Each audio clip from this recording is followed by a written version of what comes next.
Bonjour à toutes et à tous, je suis ravi de vous retrouver pour cet épisode de Chef et merci d'ailleurs de le regarder sur YouTube. Désormais, vous savez, tous les portraits sont diffusés en ligne ici. Abonnez-vous sur cette chaîne pour ne louper aucun contenu.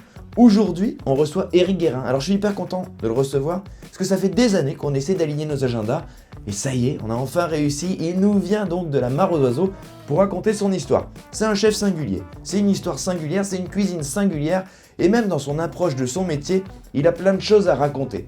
Alors on s'est retrouvés dans le studio et quand il est rentré, il m'a dit « Non mais tu sais, moi mon histoire, je l'ai racontée 1000 fois. » Et en fait, c'était bien qu'il la raconte une 1001e fois. Je crois qu'il a dit des choses qu'il n'a pas dit ailleurs. En tout cas, on était ravis de l'entendre et clairement, on aurait pu encore enregistrer 2 heures de plus. Bon, il y a quand même un épisode qui est assez long, très riche en tout cas. Je suis ravi de vous faire découvrir l'histoire d'Éric Guérin. Quel regard porte un chef qui a une certaine expérience désormais sur la cuisine actuellement, la période qui est en train de traverser la gastronomie? Alors c'est difficile d'en parler comme ça de manière générale parce que selon où l'on se trouve, ce que l'on propose, on traverse cette période d'une manière différente. Mais voilà, on attaque directement dans le vif du sujet. on se parlait de l'actualité. Ouais. Alors, Qu'est-ce qui se passe aujourd'hui? Qu'est-ce qu'il y a derrière? Qu'est-ce qu'il y a derrière ce sentiment de... En ce moment, il se passe beaucoup de choses. C'est quoi les sujets qui animent un chef qui est installé, et on va refaire un peu ce fil depuis pas mal d'années maintenant. Alors, les sujets, ça dépend. Il y a la cuisine pure.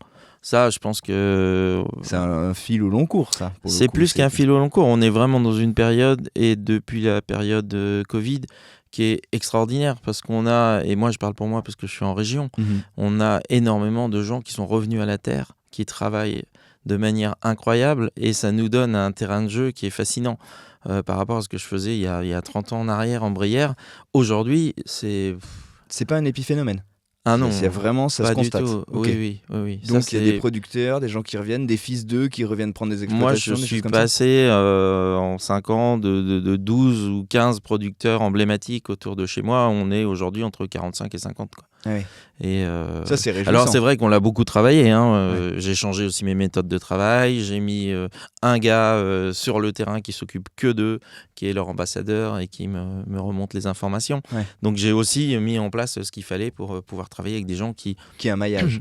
Il y a un vrai maillage, il y a une chaîne et il y a des gens qui ne pouvaient pas ou ne voulaient pas travailler avec les restaurateurs qui aujourd'hui travaillent avec moi parce que j'ai quelqu'un qui s'occupe d'eux, qui vient chercher, qui récolte, et on a aussi changé notre méthode de travail. On ne dit pas il nous faut ça, on dit qu'est-ce que vous avez et on va faire avec. Ça a changé beaucoup de choses. Ouais. C'est un discours qui est de plus en plus, et qui a une forme de logique et de bon sens retrouvée finalement, parce que il fut un temps, on s'occupait de ce qu'il y avait dans le potager, on partait du potager pour savoir ce qu'on allait mettre dans l'assiette, et puis après il y a eu des uniformisations, des choses comme ça.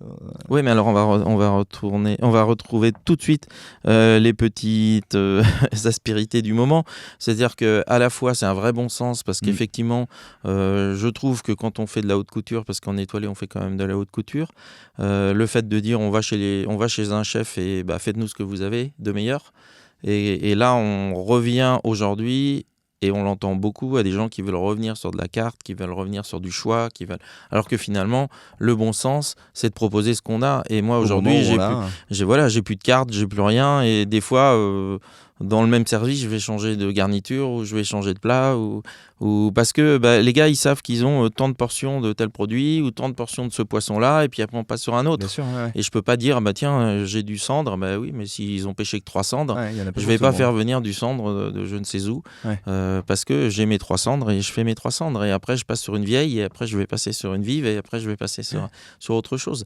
Et ça, les clients le comprennent, non? Maintenant, j'ai l'impression tout de même, il y a une forme de conscience un peu partagée là-dessus. C'est partagé, voilà. On est dans le monde du partage aujourd'hui, et on le voit bien en politique. Il y en a qui comprennent, il y en a qui comprennent pas. C'est difficile. C'est assez difficile de mettre tout le monde d'accord. Et effectivement, il y a beaucoup de générations, il y a beaucoup de courants d'idées, et il y a des gens qui ne supportent pas ça, qui arrivent, qui sont même assez réfractaires aux cartes blanches. Alors nous, on l'explique, mes gars sont formés pour ça. Ouais. Mais bon, malgré tout, il y a quand même ces doubles courants de pensée qui font que dès le départ, déjà, on peut se sentir agressé ou au contraire rentrer dans l'idée du partage, de l'échange. Alors effectivement, il y a eu un moment où il y avait un peu trop d'abus. C'était la carotte de chez machin avec avec le persil du truc d'à côté, le machin de mon jardin. Non, on a trouvé le bon compromis, je crois. Il faut savoir s'adapter. Ouais, simple, authentique. Comment tu racontes ta cuisine aujourd'hui? C'est quoi les mots qui sont employés en salle pour la traduire? Alors là, il aurait fallu que je fasse venir mes gars en salle. Normalement, ils sont qui censés ont avoir été un peu... Non, mais mes gars en salle ont un véritable rôle. C'est pas des porteurs d'assiettes. Je sais pas si c'était au courant, mais nous, on leur fait faire du théâtre. Ils ont 3 heures de théâtre par mois, avec un vrai metteur en scène sur un vrai théâtre. Et j'interviens pas dans ce rôle-là. C'est-à-dire que c'est vraiment leur moment à eux. C'est pour que chacun puisse s'exprimer. Après, moi, la façon dont je fais ça à la Mare aux Oiseaux, on a donc cette créativité qui est permanente. C'est-à-dire que tous les vendredis, Benjamin, qui est mon ancien chef, que j'ai mis sur le terrain et qui lui s'occupe des producteurs. Donc lui, son rôle, c'est toute la semaine, il se promène, il va voir les producteurs, il nous ramène tout. Donc c'est lui avec son génial, petit cette camion. charnière quand même. C'est rare cette organisation. Il emmène par exemple demain matin, il part avec 2 de mes stagiaires. Donc il les emmène aussi à la rencontre des producteurs et tout. Et son rôle, c'est pas de passer, de prendre un cajot et de partir. Parce que ça, c'est ce qu'on faisait avant. Ouais. Et au moment du Covid, je me suis rendu compte que en fait, c'était n'importe quoi. J'avais mes producteurs, je pensais les connaître et en fait non, je venais, je prenais un cajot, je partais, mais je savais pas que le gars avant d'être fermier, je vais prendre Nicolas Guérin, il était expert du bâti, avant il a travaillé dans le spectacle, il faisait des lumières, et tout ça je manquait savais un peu pas. de lien.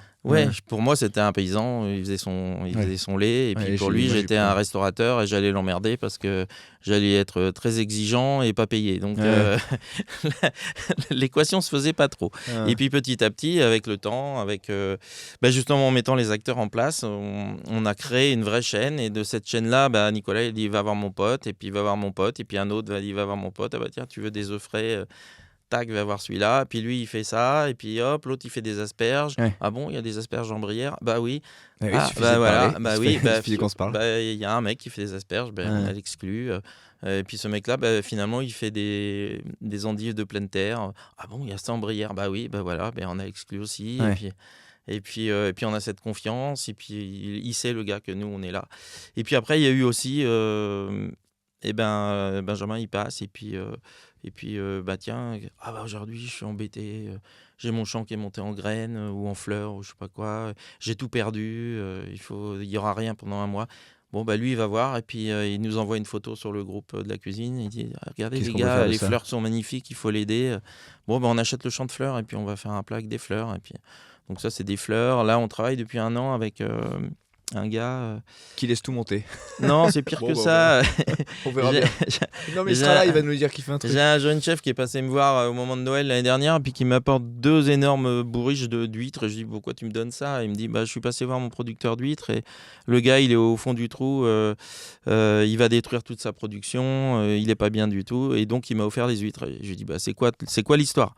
Et donc il m'explique, donc il est juste à côté de chez moi, c'est un gars avec qui je travaille pas, et il me dit en fait lui il faisait des naissins pour le bassin d'Arcachon, sauf que depuis quelques années il y a des problèmes de bactéries, donc ils vont pas ces naissins, et ces huîtres aujourd'hui elles sont XXL et plus personne n'en veut parce que c'est des huîtres énormes quoi, et ça se vend pas sur les marchés. C'est pas dans l'air du temps. Et du coup je lui dis donne-moi son numéro de téléphone, j'appelle le gars. Donc au début je tombe sur sa femme qui est un peu réticente quand je lui dis je suis à la Mare aux Oiseaux, je viens pour vous aider. Tout de suite, on sent que c'est un peu tendu. Et puis après, il me passe son mari. Et puis là, son mari, il rentre direct dans le sujet. Il me dit, j'ai tel âge, ça fait 4 ans que je bosse, j'en peux plus, je suis au bout du truc, j'ai 3,5 tonnes d'huîtres, je vais être obligé de détruire toute ma production. L'angoisse. J'ai le dos cassé, tout le truc. Et je lui dis, écoutez, on était donc à Noël. Je lui dis, moi je m'engage, vous détruisez rien du tout. À partir du mois de février, on n'est pas client, mais à partir du mois de février, je prends les huîtres chez vous, je mets une huître en amuse-bouche, une huître toujours en plat, et je vous passe vos huîtres. Et je vais les faire chaudes, comme ça les XXL elles vont déjà réduire, elles deviennent craquantes, et ça va passer avec ma clientèle. Et dernier comptage, on était à peu près à 7000, 8000 huîtres qu'on lui a passé là, depuis le mois de février. Et voilà, c'est ça aussi, venir en aide. Alors forcément, j'ai mon producteur à moi d'huîtres qui a contacté, qui a vu Benjamin il n'y a pas longtemps là, et qui lui a dit elles sont pas bonnes mes huîtres à moi pour que vous alliez chez mon voisin et tout. Et Benjamin lui a expliqué, le truc. Il a dit c'est vrai qu'il est vraiment dans une situation difficile, vous avez bien fait de le faire. Et on échange. Chez l'autre, on prend les coques, on prend les moules, Ouais.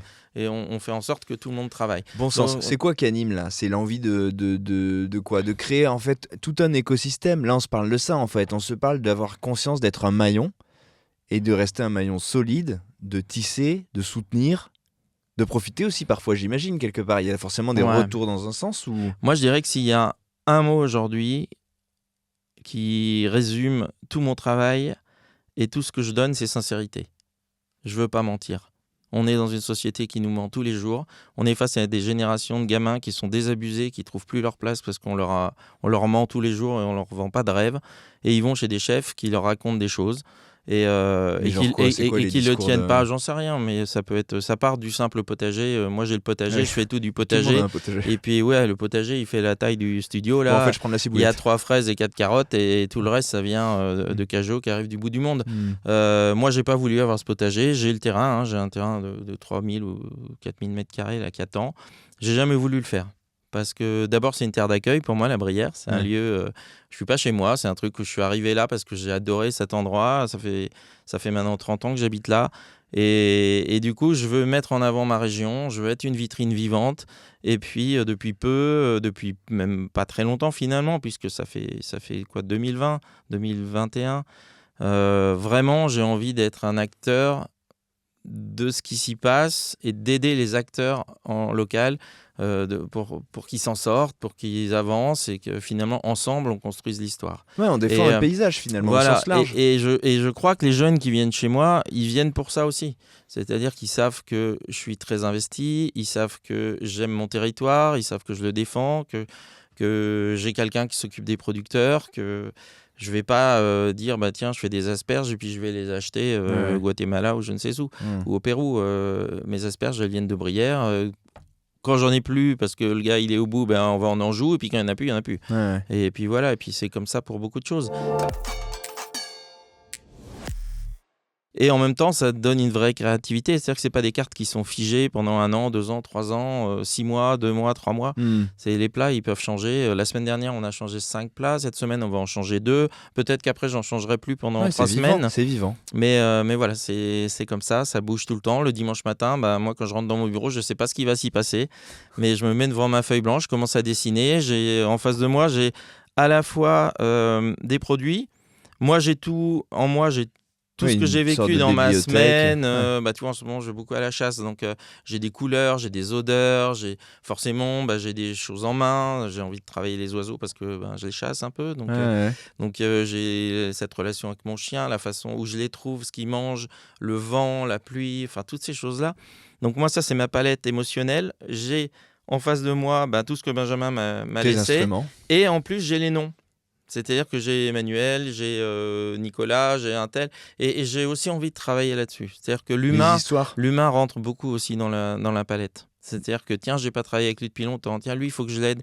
Ah ouais. Je choisis toujours aussi en fonction de ça. C'est génial cette espèce de.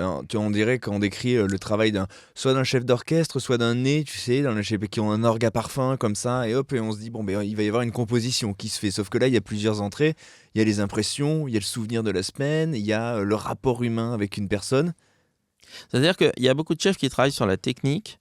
Moi, ce que j'essaye de transmettre, c'est avant tout l'émotion. Et après cette émotion-là, on se sert de la technique pour aller la chercher. Mais c'est pour ça que mes gars, je leur donne des dessins. Je leur donne pas des recettes. Et en fait, tu vois, ça fait 30 ans. J'ai quoi aujourd'hui en cuisine? On est entre 15 et 20. Ils sont 4 en pâtisserie. Et ben les gamins, ils arrivent, ils ont leur dessin. Alors au début, ils comprennent pas trop pourquoi. Puis Ouais, ça très va vite, être un ils peu déroutant. comprennent. Ouais. Et en fait, ça leur ouvre aussi des portes. D'abord, il y a un dessin qui vient de moi, une création qui vient de moi, je leur donne. Alors mes seconds derrière eux, ils connaissent la maison depuis longtemps. traduisent donc un peu. Ils traduisent bien. Mais les gars, le dimanche soir, quand on a fini notre semaine, ils ont les dessins qui arrivent sur la table. Ils se regroupent par les entrées, les amuse-bouches, tous ces trucs-là.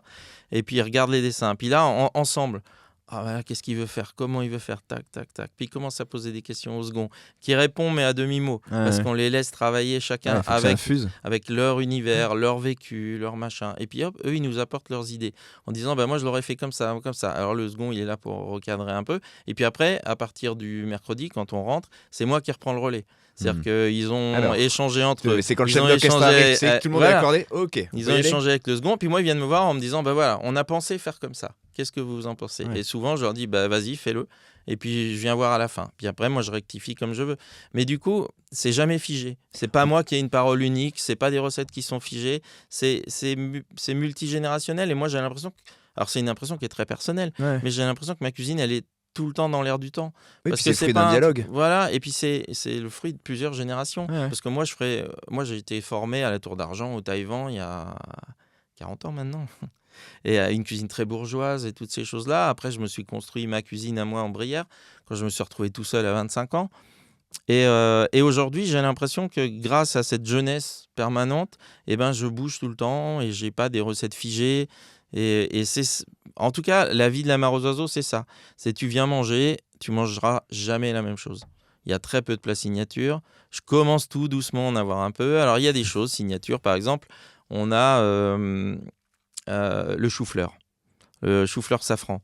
Alors ça, c'est un truc aussi. Il y a eu une période, il y a quelques années, là, où toutes les petites madames là, qui s'ennuyaient un peu à la maison, elles faisaient pousser du safran. Alors, j'en avais 3-4 par semaine qui venaient me vendre du safran.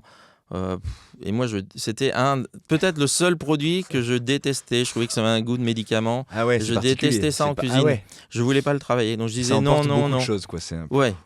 Et puis finalement, j'ai une dame qui était très chic, très sympa, qui est venue me voir au moins 3-4 fois. Et puis à chaque fois, je la reconduisais gentiment en disant « Mais non, vous savez que j'aime pas ça. » Et puis un jour, je la reconduis comme ça, puis je rentre dans ma cuisine, puis je me dis « Mais t'es qui toi ? T'es qui pour dire à cette pauvre dame qui vient de voir depuis je sais pas combien de temps, là, et qui vient à chaque fois pousser la porte, qui est charmante et tout, et de lui dire à chaque fois « Mais votre produit, j'en veux pas. » Donc je l'ai rattrapé sur le parking, j'ai pris son petit sachet de safran, là, je suis rentré dans ma cuisine. Là, page blanche, j'ouvre la porte de la chambre froide, mais c'est vraiment passé comme ça. J'ouvre la porte de la chambre froide, je regarde la chambre froide, première chose que je vois, un chou-fleur devant moi. Je prends le chou-fleur, je vais vers mon produit magique et préféré qui est le Thermomix. Je mets le chou-fleur dans le Thermomix, je mets tout le safran sur le chou-fleur. Carrément, je mets tout sur le chou-fleur, je mets un peu de fleur de sel, de Guérande bien sûr, je ferme le Thermomix, je mets pas d'eau, je mets pas de beurre, je mets rien du tout. Tout à cru comme ça. Comme ça. Okay. Et je mets le Thermomix en mode cuisson inversé là, pour pas que ça le taille, et je mets ça en cuisson tout doucement. Et je laisse, et j'oublie. Et quand j'ouvre mon truc, je sais pas, une demi-heure, 3/4 d'heure après, le chou-fleur il est devenu jaune fluo. Ouais. Ça sent le coquillage, la marée, tout ce qu'on veut. Je m'attendais pas du tout à ça. Et après, on l'a mixé, on a mis un petit peu de beurre dedans. Du coup, ça fait une espèce de... C'est une mousseline, mais qui est brillante, qui est jaune fluo et qui est vraiment une texture très particulière. Ouais. Et on a l'impression que c'est plein de coquillages, que c'est hyper marin. Et en fait, c'est juste un chou-fleur saturé en safran. Et ça, c'est devenu, par exemple, une signature. Ça, c'est génial. En ce moment, on le fait, là, et avec un canard, et ça cartonne, quoi. Là, on se parle d'une création qui arrive, tu sais, parfois, même dans l'histoire de l'art, il y a des trucs qui arrivent par des hasards. Un splash. Ouais, non mais... Ouais. Tu fais tomber un pot de peinture et tu fais waouh. Non mais voilà. Ouais. Non mais parfois... Bon, après, je crois pas trop au hasard non plus. Je pense que si t'avais vu un truc absurde, tu n'aurais pas pris le truc absurde pour le mélanger avec du safran. Il y a quand même une espèce de savoir-faire qui est imprimé et qui est évident. Néanmoins, depuis tout à l'heure, on se parle d'une forme de direction artistique, on se parle des dessins et tout. Les auditeurs de ce podcast doivent se dire quand est-ce qu'il va démarrer ? Parce que dans ce podcast, tu sais qu'on remonte normalement aux origines. Ouais. Et il faut qu'on comprenne d'où vient cette ouverture, d'où vient cet esprit justement qui compose les choses de cette manière. L'environnement de ton enfance, c'est quoi ? Il ressemble à quoi ? Pour ceux qui ne connaissent pas l'histoire. Parce qu'il y en a, on a commencé ce truc en off. Rick me dit, j'ai encore raconté mon histoire, j'ai raconté 1000 fois. Ouais. Oui. Non, mais ce qui est très important... Effectivement, il faut comprendre d'où je viens. Bien sûr, dans la famille, personne n'est dans la restauration. Mon père était à la confection sur Paris. Ils vendaient des boutons et tout ce qu'on veut. Boutons, fermeture éclair, épaulettes, enfin tout ça. Donc représentant tout le temps sur la route. Et maman a 40 ans, sa petite poussée là, elle fait l'école du Louvre. Et de là, elle ouvre une galerie dans notre maison en Normandie. Donc on habitait à côté de Giverny. On a un vieux cœur de ferme. Et elle ouvre sa galerie d'art là. Sauf qu'elle ouvre une galerie d'art tout à fait différente. C'est-à-dire qu'au départ, c'était pas une galerie d'art. Au départ, mes parents sont devenus, ont été chineurs, collectionneurs d'art et tout ça, bons vivants. Bon, j'en passe. Et on faisait ça en dit beaucoup. Mais non, mais c'est vrai. On se levait le week-end, on se levait à 5h du matin pour aller sur les foires à tout en Normandie.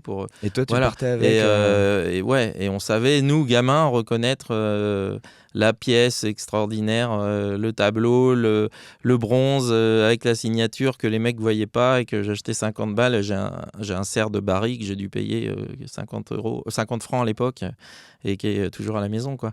Et on avait ce truc-là. Et du coup, les parents, pour aider leurs copains artistes, parce que du coup, ils étaient devenus copains avec pas mal d'artistes, le week-end, comme on avait une grande maison, ils organisaient des expositions. On enlevait tous leurs tableaux, tous leurs machins. On faisait des expositions avec tous les copains. Et papa sortait les bonnes bouteilles. Maman faisait des plats alsaciens, genre un Bekahof ou un truc comme ça, tu vois. Et finalement, maman a ouvert sa galerie dans l'annexe de la maison. Et elle était galériste comme ça pendant des années.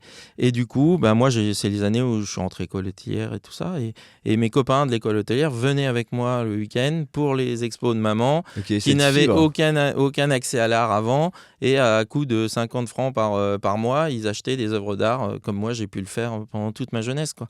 Donc j'ai grandi dans cette espèce d'univers hybride. De à la fois maison, accueil, beaucoup de monde, beaucoup d'ouverture, de fêtes, des artistes tout le temps, 30 personnes le week-end qui étaient là à table, des grandes tablées, des bonnes bouteilles, des plats de famille. Je filais un coup de main à maman, voilà. Et puis moi, dans cette ça a de la place, enfant, la cuisine, quand tu dis filer un coup de main, parce qu'on a tous filé des coups de main, mais il y en a plus ou moins. Non, je faisais pas de la vraie cuisine. Moi, ce que j'aimais, c'était décorer. Ah oui. Ouais. Mais là, on se parle d'accueil, d'hospitalité. Quand tu parles de table généreuse et de décoration, en fait, c'est aussi un geste vers l'autre, pour le coup, qui est peut-être plus évident que la cuisine quand on est petit aussi. Hein. Ouais, mais j'ai plus trop le souvenir de ce que je faisais. Je me souviens des plateaux de fromage extraordinaires avec les feuilles de vigne vierge que j'avais piquées dans le jardin et tout ça. Mais je me souviens plus trop de ce que je faisais en cuisine. Alors après, mais tu parles de chambre, c'est marrant. Je suis rentré depuis le début, on se parle de DA, en fait. On se parle de DA, mais même à l'origine, il y a quand même un truc. Mais je me souviens, par contre, que les artistes m'offraient des petits tableaux à la fin du week-end parce que j'avais vachement aidé et tout le truc. Et ça m'avait beaucoup touché à l'époque. Et c'est là où j'ai dit à mes parents, donc je vais avoir 14 ans, j'ai dit à mes parents, moi je veux faire les beaux-arts. Et là, mes parents, c'était une autre époque. Hein. Ils m'ont dit, non, mais tu vois, si on fait ça, c'est parce qu'ils crèvent tous la dalle. Tu vas pas faire les beaux-arts. Il faut faire un vrai métier, quoi. Les parents, ils te mettent un truc sous les yeux tout du long. Et puis quand tu te dis, j'y vais, ils disent, mais non. Ah non, il faut faire un vrai métier. Et c'est là où je dis, ok. Moi, je veux avoir une grande maison où j'ai des œuvres d'art, où je reçois du monde. Puisque finalement, ça, c'est un truc que je comprenais, quoi. Et j'ai dit, je vais faire l'école hôtelière. Alors là aussi, ça les a un peu perturbés, quoi. Quand j'ai dit école hôtelière, à l'époque, cuisinier, c'était pas une option d'ambition. C'était une voie de garage. Tu n'y arrives pas, tu seras cuisinier. Voilà, c'était une voie de garage. Donc, qu'est-ce qu'ils ont fait ? Ils m'ont envoyé Place Dite, dans la plus grosse pizzeria de la Place Dite. Ils m'ont foutu dans un sous-sol à éplucher des oignons. Tiens, allez, on en reparle après. Pendant 3 ou 4 jours. Et puis, c'était la Pizza Maya, ça s'appelait. C'était énorme. Je ne sais plus combien on faisait de couverts jour. Et puis après, j'ai fait 3-4 jours en salle avec les filles. Voilà, et à la fin de la semaine, j'ai eu mon petit pourboire. J'ai été aux Anges et tout, et mes parents, ils en revenaient pas. Ils ont dit merde, on n'a pas réussi à les goûter. Ouais, c'est ça, opération dégoût. J'adore. Ouais. Ah non. Voilà. Et puis à 15 ans. Mais qu'est-ce qui plaît là dans cette expérience ? Parce qu'on le dit en rigolant, parce qu'évidemment, ils t'envoient dans un truc. Je sais pas, je pense que c'était déjà l'engagement, quelque part. Parce que moi, j'étais un garçon ultra cloisonné, très fermé, très timide. Mais timide maladif, tu vois, j'osais pas répondre au téléphone. Ah ouais. Bon, à l'époque, on n'avait pas les portables et tout ça, donc c'était le téléphone fixe. Puis c'était un mystère, tu savais pas qu'il y avait au bout. Si mon père m'envoyait à l'autre bout du jardin, derrière, voir le jardinier pour lui donner, je sais pas quoi, une enveloppe ou lui dire un truc. Je me mettais à pleurer, j'y allais pas. Ah ouais. Je me faisais crier dessus. Ah non, je parlais plus à mon chien et j'étais plus à me promener dans ma campagne. Tempérament, c'est ton tempérament, ça. J'étais Ça l'était en tout cas, parce que c'est un peu changé. Ouais, je le suis toujours, mais je me soigne, comme on dit. Tu t'es bien soigné. Mais j'ai un grand contemplatif. Je pouvais passer des heures tout seul, assis sur une botte de paille, à juste regarder passer les oiseaux, quoi. Mais à cet âge-là, justement, toi, ton ambition, c'était d'aller vers une expression artistique, finalement, parce que ta première intention, c'est les beaux-arts. Oui. On rêve de ça, du coup, enfant. C'est plutôt ça, l'ambition et le rêve de... J'ai toujours dessiné énormément. J'ai fait de la sculpture assez tôt. Je faisais justement de l'art animalier en cire perdue. Donc, je faisais du bronze parce que, du coup, j'avais les connexions avec les parents. Et ouais, j'ai toujours aimé créer des choses, redonner. J'ai toujours aimé le vivant. J'ai toujours aimé la force créatrice, c'est-à-dire pouvoir avec ses mains redonner du vivant avec une matière, en fait, quelque chose, même une matière qui peut être morte. Et d'ailleurs, je choque un peu quand aujourd'hui j'annonce que je vais donner une deuxième vie à un perdreau que j'ai tué, mais c'est vraiment ça. Si je me permets aujourd'hui de le tuer, c'est parce que je sais qu'en même temps, d'abord, on fait ça depuis la nuit des temps, mais je le fais avec respect, je le fais avec mon chien. Je le fais parce que je connais son biotope et je vais le chercher. Je le fais dans les meilleures conditions que je peux. Et derrière, je vais lui donner le maximum d'amour. C'est-à-dire que quand je cuisine un oiseau, je suis dans un autre monde. Ouais. Les gars, des fois, j'ai des copains qui viennent, je leur fais des bécasses ou je leur fais des petites bécassines ou je leur fais des grives que j'ai prélevées moi-même. Bah, je suis ailleurs, quoi. Je suis dans mon monde. Je peux en avoir plein les cheveux s'il faut, mais j'adore ça. C'est un vrai plaisir. Je suis concentré. C'est marrant d'avoir cette histoire de le cycle, la notion du cycle. Finalement, l'oiseau, tu lui redonnes une forme de noblesse, une forme de vie. Il va revivre différemment, autrement. Il va offrir quelque chose de différent dans le partage, dans le fait d'être sur la table, dans le fait d'être transformé, dans le fait d'être passé entre tes mains aussi. Ouais, et puis l'oiseau, pour moi, c'est vraiment... La mare aux oiseaux, c'est pas un hasard. Hein. L'oiseau, pour moi, ça a été le vecteur de toute ma vie. Si je suis en Brière, c'est pour l'oiseau. Ma cuisine, elle part de l'oiseau. Des migrations, de tous ces projets de vie, de petites boules de plumes qui sont capables de faire des milliers de kilomètres, qui ramènent dans leurs pattes, dans leurs plumes, dans leur bec, des histoires incroyables. Mon projet de vie, alors on va peut-être un peu vite et un peu loin et un peu dans tous les sens, mais mon projet de vie d'après, c'est d'écrire un roman. Et j'ai déjà le roman. Et c'est aussi l'histoire d'un homme et d'un oiseau. Et je crois que jusqu'au bout, l'oiseau me dirigera et m'a toujours porté chance. Et dans plein de choses. C'est une forme de véhicule. C'est une forme de véhicule. Il y a quelque chose qui t'emmène et qui t'inspire. Ouais, c'est presque chamanique. Hein. Comment tu vas écrire du coup, il y a cette envie. On se dit, bon, ben l'art, non. L'école hôtelière peut être finalement un compromis, une sorte de synthèse de ce que tu as vécu, de cette envie de t'entourer, d'accueillir, même si, bon, il y a cette notion de timidité quand même, mais tu as quand même envie d'aller vers quelque chose de généreux, Ouais, tout en ne sachant pas, quand je rentre à l'école hôtelière, que je veux faire de la cuisine. Ouais. C'est pas ça, moi, qui m'intéresse. Ouais. Moi, ce qui m'intéresse, c'est le lieu, c'est l'accueil, et c'est de faire vivre quelque chose. Ouais, j'avais déjà en tête, on avait un château de famille à côté de Toulouse, parce que mon père est de Toulouse, moi, je suis né à Toulouse, et on avait un château à Caraman, qui était un peu le château de la fée, quoi. C'était un truc avec des tours entièrement recouverts de vignes vierges, avec un étang à côté, des canards sauvages. Mon oncle, il élevait des daims dans le parc. Et j'avais cette espèce d'envie, dès le départ, de me dire, je veux faire vivre aux gens une espèce de conte de fées, éveillé, quoi. Je veux qu'ils arrivent chez moi, qu'ils oublient tout, qu'ils prennent le petit déjeuner le matin avec les canards sauvages qui se posent sur le lac, les daims qui passent, et voilà, que ce soit Cendrillon et que moi je sois le prince charmant, peut-être, j'en sais rien, mais en tout cas j'avais envie de cette espèce j'avais cette vision-là quand je suis rentré à l'école hôtelière. Qui est une forme de théâtralité, en fait. Oui, toujours. De mise en scène. La mise en scène, effectivement. Et toujours ce rapport fort avec une espèce de nature sublimée et extraordinaire que je connais, que je regarde depuis que je suis gosse. Et qui m'inspire toujours. Et qui m'inspire aujourd'hui aussi beaucoup en cuisine. C'est-à-dire qu'aujourd'hui, là, on est en octobre, on rentre dans la période des gibiers. On sait que le gibier aujourd'hui, alors même s'il y a plein de chefs là, qui sont en train de faire des menus de chasse et des machins comme ça, donc c'est un peu moins tabou, mais les gens veulent... Plein. Bah, t'as Emmanuel Renaud qui le fait, Olivier Nasty, qui sait on se parle d'une poignée. Alors on se parle du monde étoilé, donc dans le monde étoilé... Okay. Voilà, moi, à partir du mois d'octobre, je fais du gibier. Ouais. Et t'as pas le choix, puisque c'est en carte blanche. Donc tu sais pas ce que tu vas manger, mais il y a du gibier, à toutes les sauces. Et il y a du gibier comme on l'imagine pas trop. Pas que en plat, il y a du gibier en entrée. Là, j'ai sorti il y a 2 jours, là, on fait des petits rouleaux de perdreaux qui sont juste passés au sel, fumés. Avec les pâtes, on fait une petite rillette, on vient les farcir. On sert ça avec un coin, avec une crème du bois Joubert aromatisée au miel de nos ruches. Un petit pain d'épices que fait mon pâtissier en poudre.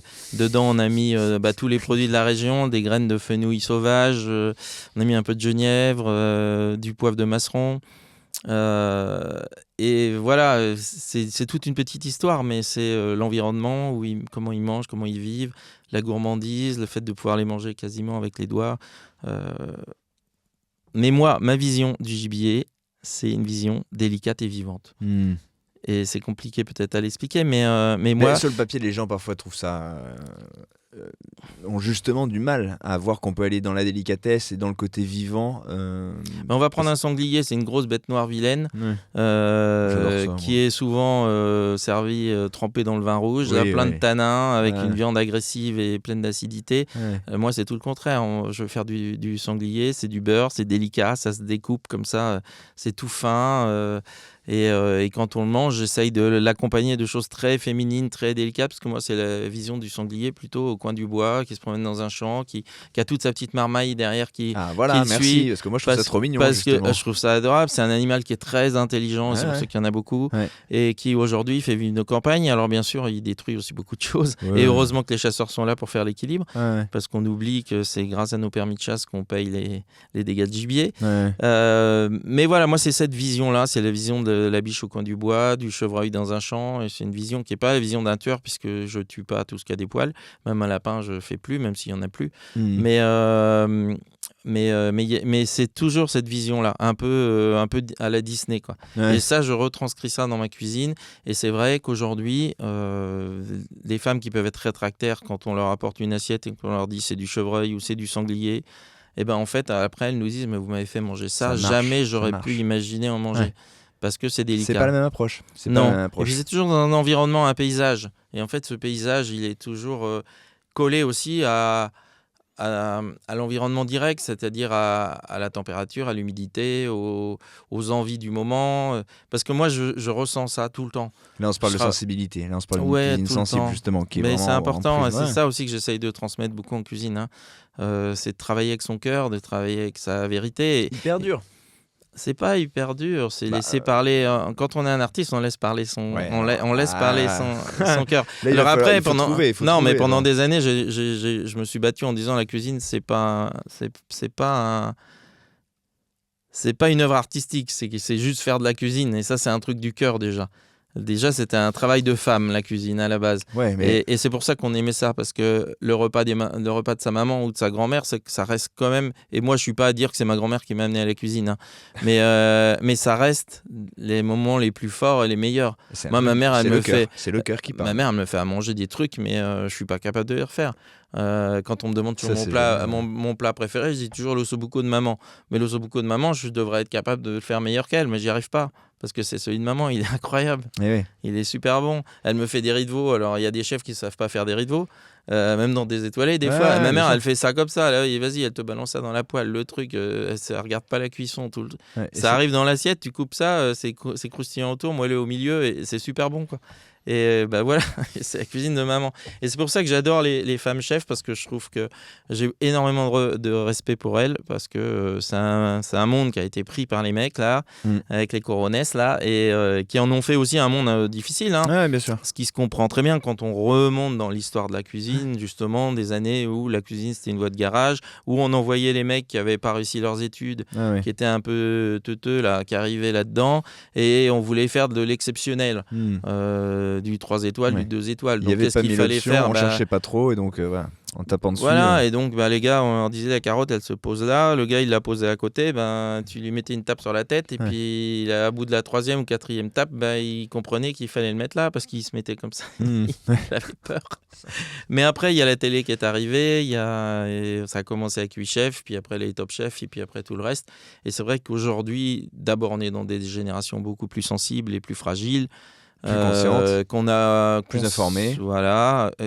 Mais c'est très délicat en ce moment, hein, parce qu'on est face à des générations d'abord qui évoluent très très vite. Tous les 2 ans à peu près, il faut revoir sa façon de leur parler, il faut Changer de logiciel. Voilà, exactement. Et Enfin, c'est le mettre à jour. pas facile, hein. Moi, je vois cette année, j'ai eu un été assez bouleversant pour moi parce que comme je suis très proche de mes gars et qu'on travaille beaucoup sur le management bienveillant et très proche d'eux, je connais chaque gamin un par un et tout ça. Et cette année, j'ai eu pas mal de petites blessures comme ça parce que des gens s'en vont, parce que des gens... non, ils s'en vont pas justement. Ouais. Non, ils veulent pas partir en plus. Mon équipe ça, là, elle a 3 c'est ans. plutôt Ça un fait bon 3 ans signal. que j'ai pas recruté. Ils veulent pas partir, mais je les comprends plus. Ils décrochent, ils ont des coups de stress, des machins. Ils intellectualisent, ouais. intellectualisent tout. Ils réfléchissent tout le temps, toute la nuit ils pensent. Tu leur dis un truc, ils travaillent, ça travaille, alors que c'est un truc qui devrait juste passer comme ça. Et ça crée des espèces de fractions là. C'est des trucs psychologiques, on fait ouais, des sujets, c'est c'est super dur quoi. Ouais. Alors ils se mettent en arrêt pour état dépressif. Tu sais pas pourquoi, alors tu les appelles, tu dis bah, qu'est-ce qui t'arrive? J'ai besoin de réfléchir, je sais plus où j'en suis. Mais en même temps, nous, on est chef d'entreprise aujourd'hui, et j'en croise plein, et j'ai plein de copains restaurateurs, on sait pas où on va. Aujourd'hui, à une semaine près, tu peux pas te dire la semaine prochaine, c'est comme ça. Ça, c'est vertigineux. C'est incroyable. Avant, on se projetait. Aujourd'hui, tu peux pas te projeter. C'est impossible. Mais on n'attaquait pas, où on va. comme tu le décrivais, on n'attaquait pas le métier de la même manière. Toi, en l'occurrence, le métier, t'as pas su l'attaquer au début, t'as pas su que t'allais aller vers la cuisine. Parce que t'avais cette histoire d'hôtellerie, de réception, de création, d'une ambiance. Comment on en est arrivé à se dire, en fait, je vais passer de l'autre côté du pass? Alors là, comment j'ai fait? J'adore ce truc. Comment j'ai fait? On a l'impression qu'un fondu au noir, alors, c'est épisode 2, Eric devient chef. Si on retourne en 95, donc non, pas en 95, ça c'est déjà bien après. 85, j'ai 15 ans. Je rentre à l'école hôtelière de Paris, Médéric. Je quitte ma province. Ouais. Non, mais tu dans rigoles, ma mais petite c'est chambre de un truc bonne énorme. de 9 mètres carrés avec les chiottes sur le palier. Mais quand tu te retrouves là, je me c'est hyper retrouve à impressionnant. Paris, moi qui aimais que la campagne et les machins, le gros coup de stress. Donc je rentre à l'école hôtelière, j'étais toujours très bien sapé, petit gilet, j'avais une collection de cravates incroyables, des petites vestes. J'étais toujours le premier de la classe, devant, très timide, je parlais pas à grand monde. Et le week-end, dès que c'était fini le vendredi soir, j'étais dans mon train, je rentrais et je passais mes 2 jours à la campagne. C'est quoi qui te Ou alors manquait, j'allais l'environnement ? à la chasse avec mon grand-père ou des trucs comme ça, à la pêche, beaucoup aussi, dans l'Epte. Et non, le calme, le silence, la nature, l'observation. Pas les gens, c'était ton... Non, j'avais peur des gens, tout le temps. Ouais. Tout le temps. Non, mais parfois on peut avoir envie de retrouver ses parents, tu vois, ses référents, ce truc. Moi, on a toujours été très famille quand même. Ouais. Mais moi, c'était ce que je voulais, c'était mon environnement. Moi, c'était la nature avec un grand N, et dedans, il y avait forcément ma famille aussi. Ouais. Ouais. Et puis, ça, j'ai fait mes 3 ans d'école hôtelière. Sortant de l'école hôtelière, je suis allé me présenter avec mon petit baluchon là. Je me rappelle, j'habitais avenue de Villiers, donc j'ai fait les petits restaurants, les restaurants de la place des Ternes que j'aimais bien, tout ça. Et puis en fait, tout le monde voulait m'embaucher en salle parce que j'étais le petit mignon parfait, toujours bien sapé, très mignon. J'étais très mignon en plus. J'avais 18 ans, j'en faisais 13. Bon, bref. Et ils voulaient pas m'embaucher en cuisine. Et puis finalement, qu'est-ce que j'ai fait? Mais toi, tu voulais? Moi, je voulais rentrer en cuisine, ouais, plus en cuisine quand même. Mais un peu par intuition quand même, parce que là, il n'y a pas eu de... Si t'as vu quand même, professionnellement... J'avais pas une espèce J'avais pas eu la lumière en me disant je veux être cuisinier. Ouais. Mais bon, j'avais fait qu'hôtelière, je vais faire voilà, je rentrais en cuisine. Ouais. Moi, mon but ultime, c'était d'avoir une maison. Ouais. Toujours. Donc là, je me suis fait un peu bananer. Après, je suis rentré au Don Camillo, rue de la Boétie, qui voulait faire le premier dîner-spectacle un peu gastro. Putain, mais ça, c'est resté longtemps, cette devanture, elle est mythique et tout, il y a un truc... Donc, je suis resté 1 an là-dedans, jusqu'au réveillon où on a fait des pavés de biche dans une friteuse avec les gens qui attendaient à la porte. Alors, c'était drôle parce que j'étais avec Garcimore, Enfin, tous ces mecs-là là, du showbiz. Là. Donc, ils étaient dans la cuisine et tout. Elle me fait la souris, t'as quelque chose à manger? Et j'ai passé un an assez rigolo. Puis, au bout d'un an, je suis parti. Et puis après, je suis allé. Mes parents, comme ils voyaient bien que j'arrivais pas à trouver ma place, j'étais pas. L'environnement, j'avais du mal quand même. Les cuisines, c'était bruyant, il y avait beaucoup de monde. Moi, l'ambiance, quand tu parles de quelqu'un de discret, qui n'ose pas trop, très timide. Tu vois, qui n'ose pas aller voir le jardinier. Mais par contre, j'étais assez premier de la classe, donc j'étais très vite il fait toujours bien bon vu soldat. par le chef, bon soldat. Je faisais pas de bruit, je travaillais, jamais en retard, toujours parfait. On n'avait pas besoin de te taper dessus. Non. Tu mettais la carotte tout de suite, on te disait de la mettre comme ça, c'était tac. Voilà. Ok. Et puis, puis j'avais, je pense, un regard de toute façon. J'avais déjà peut-être développé ce regard artistique qui faisait que j'aimais bien faire beau, propre. Ça, il fallait. Et envie de bien faire certainement aussi, parce qu'à cette époque-là, on peut pas s'exprimer en son nom, on connaît pas, on sait pas faire, et puis c'est pas à notre place. Mais j'avais toujours cette espèce de décalage de fragilité, tu vois. Et du coup, mes parents m'envoient. Tu parles de fragilité. Ouais, quelque part, ouais. Et mes parents m'envoient passer la saison à Vernon chez un de leurs copains qui avait un restaurant qui s'appelait Les Fleurs, qui s'appelle Michel Gros. Et moi là, petit gamin timide, il m'envoie passer l'été là-dedans. Et je rentre. Et lui, il a tout de suite senti cette espèce de fibre. Et du coup, il m'a mis carrément, il me laissait la cuisine, machin, mais j'avais l'impression de voler, quoi. C'était un truc incroyable. Mais attends, il m'avait montré comment faire les plats qu'il faisait. Et puis après, des fois, en plein service, il disait bon, je vais en salle. Tu te débrouilles. Puis il me laissait, quoi. Dans le train. Tu sais, t'as l'impression d'être dans le train, le mec il saute. C'est ça. Puis moi, il fallait que je fasse, j'envoie les scalopes à la crème ou je sais pas quoi, les machins. Ouais. Mais cette espèce de liberté derrière un fourneau tout seul, avec un ou deux de ces gars, et cette confiance. À quel âge? J'avais 17 ans. Ouais, c'est tout petit. Ouais. Mais j'avais l'impression d'un seul coup que j'étais le roi du monde. J'avais vraiment l'impression de flotter, quoi. Et ça me mettait une espèce d'euphorie, de truc de dingue. Le contraste, c'est génial. Pour quelqu'un qui ose pas, qui d'un coup, bam, tiens, tu veux là-bas. Et mes parents m'ont vraiment mis là en disant on te le laisse tout l'été. Si à la fin de l'été, tu nous dis que la cuisine, c'est pas fait pour lui, on le remet dans un autre circuit. Ouais. Et en fait, lui, il s'est pris complètement, je sais pas, d'une espèce de fascination pour moi. Et à la fin de l'été, il m'a dit attends, j'appelle mon pote Martinez à la Tour d'Argent et j'essaye de te faire rentrer là-bas. Où? Alors là, je ne m'attendais pas à ce qui m'est arrivé. Donc voilà, 17 ans. Attention, on va la voir bientôt. Il va nous raconter son 17 ans, fin août, je rentre à la Tour d'Argent. On est une vingtaine à rentrer quasiment en même temps là. Je crois que 4 jours après, on n'était plus que 4 ou 5. Non, mais la violence de et tout là, à ce moment-là. Là, je suis rentré dans un monde d'une violence extrême, quoi. Le mec, le système, l'endroit. Alors, là, c'est le bon alignement. Là. J'avais Manuel Martinez en chef, j'avais De Matteis en second et Jourdain en second. L'équipe de fou. On arrive là-dedans, c'était la guerre tous les jours.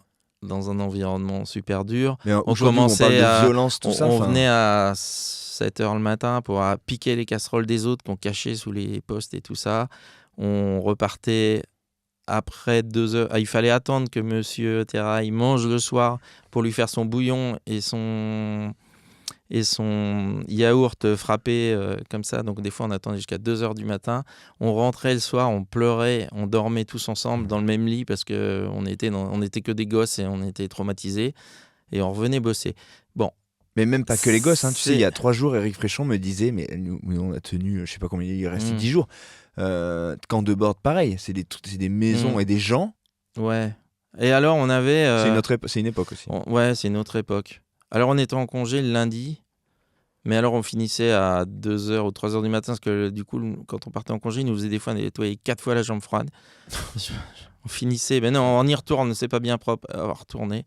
Et du coup, on passait notre lundi je sais pas, c'était une espèce de truc. On dormait tout le lundi et il fallait rattaquer le mardi matin à 7h parce qu'on était déjà à la bourre et on savait déjà qu'on allait se faire tuer. Mais on mangeait pas. On mangeait pas. On vivait au Guronzan et à la Pomme. Et on était dans un état psychologique avancé, quoi. Et moi, je me rappelle très bien, Martinez, il venait derrière moi, il m'écrasait les épaules comme ça. Il me disait, t'es encore là, toi? Il dit, t'es encore là, toi? Tu veux pas rentrer chez ton maître d'apprentissage? Et moi, je me coupais les doigts en coupant les canards de peur et tout ça. Et je me disais dans ma tête, je suis encore là, oui, et je serai encore là ce soir. Et si je fais une journée de plus, c'est une journée de gagner. Parce que par rapport à mon maître d'apprentissage, à Monsieur Gros qui m'avait placé là, je voulais pas partir. Voilà. Et ça, j'ai fait 3 mois comme ça, très très dur. Et au bout de 3 mois, un jour, Mais combien de gens qui cassent, qui craquent pour par mais rapport à ceux qui tous restent les jours, ça craquait. Hein, tous les jours. Les mecs, ils partaient, c'était le bordel. Parce qu'en plus, il fallait assurer le service. Hein. Ah bah ouais. Ouais, j'ai vu des services, on était 8 au lieu d'être 30 dans la cuisine, parce qu'il n'y avait plus rien. Tous les gars étaient partis. Et bon, voilà, je raconterai pas tout ce que j'ai pu voir et tout ce qui s'est passé. Parce que en même temps, j'ai une admiration profonde pour ce chef qui m'a vraiment mis sur les rails. C'était très très dur, mais en même temps, du petit gamin timide, je suis devenu un vrai combattant. Alors c'est tout le problème avec ce sujet, c'est qu'il y a toujours ce paradoxe. C'est que tous les mecs, même ceux qui se sont fait péter les genoux, ils se sont dit ouais mais en même temps j'ai pris conscience que j'avais des genoux et j'ai appris à marcher et nani et nana, mais et encore aujourd'hui, Manuel, c'est mon parrain, maître cuisinier de France. C'est un mec que j'adore. Là, il est en train d'exploser sur les réseaux sociaux. Il me fait rire, mais alors, sur Instagram, je le trouve génial. Et c'est vraiment, c'est vraiment Monsieur Gros qui m'a fait sortir du truc. Et Emmanuel Martinez, il m'a fait exploser. Alors, j'aurais pu exploser en vol de manière beaucoup plus difficile. Hein.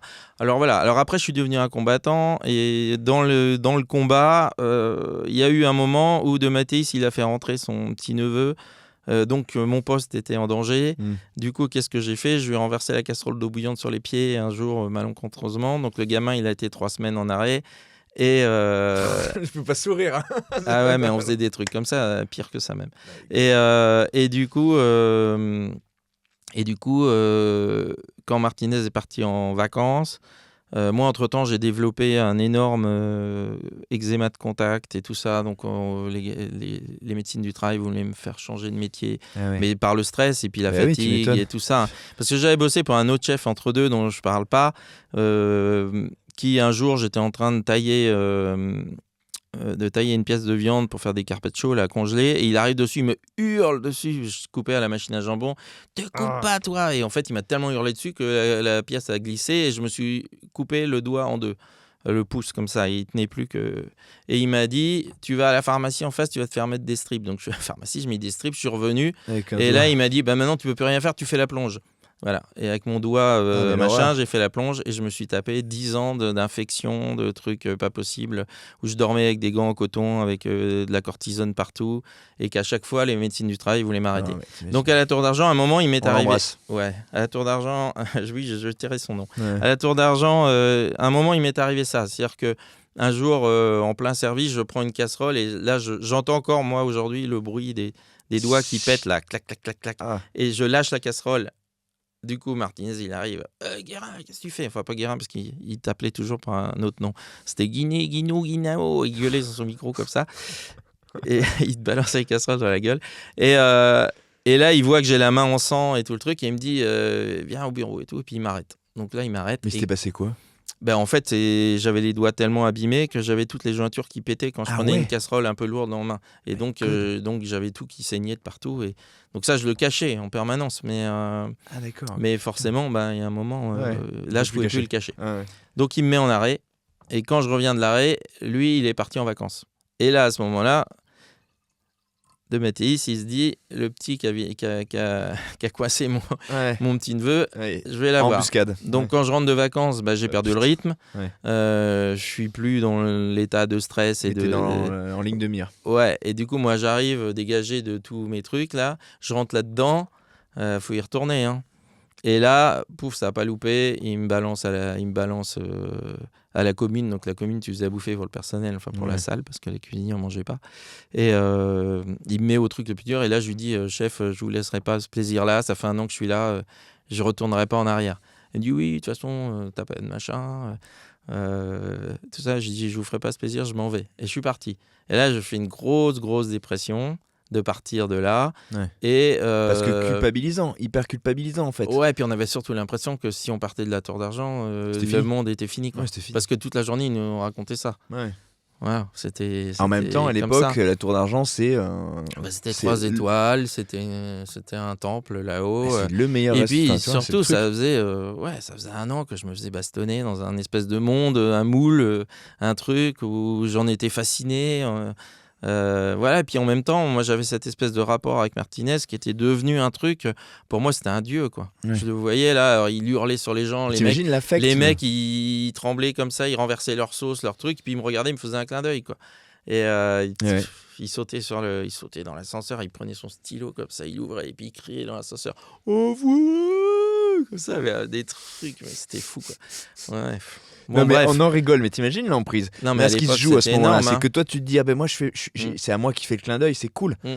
Tu vois, Ouais. c'est ça qui se joue en fait, quand c'est hyper pervers. Les dimanches, Au fond. quand il était pas là, les 2 secondes, il descendait dans le bureau, il se faisait servir à manger et tout le truc. Et on savait que quand il montait, ils allaient en choisir un et ça allait être sa fête.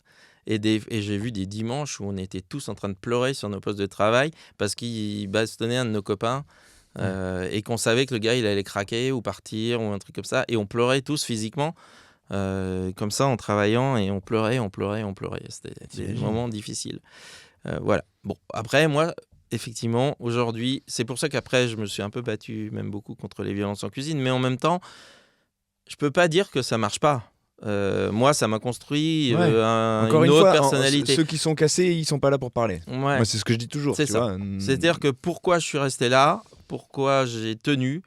Moi, j'ai tenu certainement par respect, puis des histoires de famille où il fallait que je tienne, parce qu'il fallait à ce moment-là que je devienne le mec de la maison. Et c'est ça qui m'a fait tenir. Mais ça aurait... Tu t'es senti investi de cette responsabilité. Oui, Ouais. mais ça aurait pu jouer à pas grand-chose, quoi. Tu vois, j'aurais dû craquer et j'ai pas craqué. Ouais. Et j'ai fini par craquer quand même. Ouais. Et quand j'ai craqué, donc je suis parti. Et là, quelques jours après, je reçois un coup de fil. Je sais plus comment ça s'est passé. Je reçois un coup de fil. Ah non, il faut que j'aille chercher mon solde de tout compte. Donc je retourne à la Tour d'Argent, tout penaud. Forcément, je rentre dans le bureau. De Mattei ici vient. Donc Martinez, il m'en met une tartine. Il commence déjà. Vous êtes qui? Je vous connais pas. Bref. Et puis bon, voilà, on fait le truc, donc très froid, très. Voilà, j'aurais dû partir comme ça. Ouais. Et au moment, juste avant que je parte, De Mattei sort du bureau. Et là, Martinez, il vient me voir, il me fait c'est vraiment dommage. Et il me serre la main et il me dit bon courage pour la suite et tout ça. Et là, je me dis dans ma tête de gamin, je dis s'il me parle comme ça, c'est qu'il y a un truc. Et 3 jours après, je reçois un coup de fil du chef du. Comment il s'appelait lui? Ah mince. Je crois que c'était le chef du Crayon, un truc comme ça, qui m'appelle et qui me dit écoute Eric, je sais que tu es en difficulté, que tu n'es plus à la Tour d'Argent, il faut qu'on te cache. Par rapport à ce qui s'est passé, il faut qu'on te cache pendant 1 an et demi, et tu reviendras dans le circuit après. Et du coup, il m'envoie à Attends, mais quoi? Juste parce que ça se faisait. Fallait pas dire que t'avais. par rapport au second, par rapport à De Mattei, il Ouais. pouvait pas dire qu'il m'avait replacé. Ouais. Donc ils m'ont envoyé à non, c'est McQueen, c'était avant. C'est là où je me suis coupé les doigts. Il m'a envoyé à Rochefort-en-Yvelines chez Michel Peignot. Et là, j'arrive, petite cuisine. On était 3. Alors, Ouais, je sortais toute autre d'un ambiance. an de la Tour d'Argent. On était 3 là-dedans. Et vieux chef un peu grognon, là. Alors, il venait voir le gars qui était à côté de moi. Il disait tu diras Eric qu'il ne faut pas faire comme ça. Alors là, j'ai fait ouais. 4 mois. Puis au bout de 4 mois, j'ai dit ouais, non, Relou, c'est bon, quoi. Je peux plus. Après la Tour d'Argent, je ne pouvais pas faire ça, quoi. Ouais. C'était pas possible. Donc, je me barre au bout de 4 mois. J'ai bien aimé ton invitation. Ah ouais, non, mais c'était ça, quoi. Le mec, il était à côté de moi, là. Ouais. Et donc au bout de 4 mois, je me barre, donc toujours un peu... Voilà, mais tu vois, la Tour d'Argent, ça m'avait quand même donné un sacré coup de boost en caractère. Et là, je sais pas ce qui me passe par la tête, je dis je vais retourner à la Tour voir Manuel. Drôle. Et je remonte à la Tour, Ouais, mais comme une ça, en filiation, il y plein a un petit après-midi. truc, puis il a été un peu Bah, alors, paternaliste. j'étais comme ça, hein. Autant Ouais, dire t'es que balèze, j'étais flippé de chez flippé. Hein. Je remonte, j'arrive dans la cuisine. Pas de coup de fil, rien, t'y vas Non, au. j'y vais comme ça. Ok. En plein après-midi, je monte, je prends l'ascenseur, j'arrive là-haut, je rentre dans la cuisine. Heureusement, il n'y avait pas les seconds. Il y avait juste Emmanuel qui était là avec quelques cuisiniers. Et il me voit arriver, il me fait oh, qu'est-ce que tu fous là, toi, la tarlouse, là Bon, les petits mots d'oiseau, quoi. De toute façon, je vois pas pourquoi tu viens me voir. Tu as eu des problèmes à la Tour d'Argent, tu as des problèmes avec Peignot, tu auras toujours des problèmes, tu es bon à rien, tu n'y arriveras pas, tu n'as rien à faire ici et tout ça. Et là, il commence à... Ouais. Et là, je me dis, mais c'est l'enfer. Qu'est-ce Je que dis, je fous là qu'est-ce que je Qu'est-ce suis que je venu fous foutre là, quoi. Pourquoi je m'impose ça? Et au moment, c'est marrant parce que ça, je ne l'ai jamais raconté à personne, hein, à part à mes proches. Tu vois, finalement, ouais, mais parce que je veux pas ternir l'image, c'est un grand monsieur et que j'apprécie énormément. Mais et à ce moment-là, tu vois, toujours avec lui, cette espèce de vrille, il me dit, viens avec moi au bureau. Et je descends au bureau avec lui. Donc là, je sais pas trop ce qui se passe, mais je comprends qu'il y a un truc, quoi. Ouais. Je rentre dans le bureau, il me dit, assis-toi là. Il prend le téléphone, il fait, allô Claude, c'est Manu. Le gars que je t'ai mis là, il y a 2 jours, tu le gardes. Et puis là, il me regarde, il me dit, t'es prêt à bosser quand? Je lui dis, chef, j'ai besoin de prendre un peu de repos. Ça va pas, tu vas pas en plus sur de repos. Ah, il dit, bon, tu le gardes 15 jours, je t'envoie un gars tout de suite là, et tu peux compter dessus. Et là, il raccroche, et il me dit, tu pars tout de suite là, tu vas au Taïwan, tu vas voir monsieur de ligne, et je compte sur toi. Et là, pas d'histoire. Et là, je suis parti chez me. Et il dit, bon, tu prends tes 15 jours. Je suis allé voir monsieur de ligne tout de suite. Et là, je suis rentré au Taïwan comme ça. Monsieur de ligne m'a dit, vous êtes chaudement recommandé par monsieur Martinez. J'espère que ça va bien se passer. Rendez-vous dans 15 jours. Voilà. Et 15 jours après, je suis rentré au Taïwan. Et là, je suis rentré dans un monde totalement différent, avec un chef qui était très calme, très posé. Ouais. J'ai rencontré monsieur Legendre. Institution aussi. Hein. Ouais. Enfin, alors pas Oui, du tout puis la même 3 renommée, pas le étoiles, rayonnement, 3 mais alors étoiles aussi. hyper installé, bien sûr. Une autre maison. Et là, voilà, c'était totalement différent. Moi, je me suis très, très bien entendu avec monsieur Legendre, qui était chasseur, maison Sologne et tout le tralala.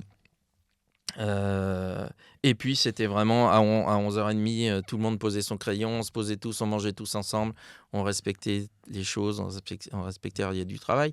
Mais pour moi, c'était les vacances, quoi, par rapport à ce que j'avais vécu avant. L'enfer par rapport Alors, à ça. j'avais plein de jeunes là, qui arrivaient, qui étaient c'était trop dur, c'est trop dur.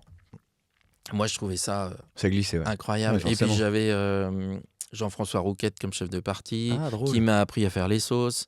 Un matin, je lui avais demandé s'il pouvait m'aider. Il me dit, tu fais ta mise en place, puis un matin, tu viens avec moi. Donc, j'avais cassé mes os, mes machins, tout ça, vite fait. Tac. Puis un matin, je suis allé avec lui. Toute la matinée, il m'a montré comment il faisait les sauces. Ça m'a servi toute ma vie, quoi. Génial. Même encore aujourd'hui, voilà, je suis resté sur ce truc-là. Et comme quoi, c'est marrant. Et en même temps, au Taïwan, ils m'ont mis aussi 3 mois ou 4 mois en pâtisserie. Et d'être aussi numéro 2 de la pâtisserie là-haut, ça m'avait aussi appris le côté sucré. Et tout ça. Ouais, tu as tout. Et puis, ouais, c'était une belle maison. C'était une maison incroyable. Et puis voilà, avec monsieur Vrina à l'époque, qui était quand même. Alors, je passais de monsieur Terrail là-haut à Tour d'Argent, où les cuisiniers n'avaient pas le droit de parler aux gens de la salle. C'était quand même un autre monde. Hein. À l'époque, les cuisiniers n'avaient pas le droit de parler aux gens de la salle, parce que nous, on n'était pas propres. Quoi. Et c'était une maison de salle, la Tour d'Argent. C'est-à-dire que c'est marrant les rapports de force. Le chef, il descendait dans le bureau de monsieur Terrail, il remontait et il les avait comme ça. Parce que les mecs de la salle, ils racontaient des trucs et c'est lui qui se faisait dégommer. Quoi. C'était fou. Hein. Ouais, la cuisine, c'était les grouillots, c'était vraiment le truc. Ça. Eux, ils étaient payés au chiffre d'affaires et nous, on était payés au SMIC. Quoi.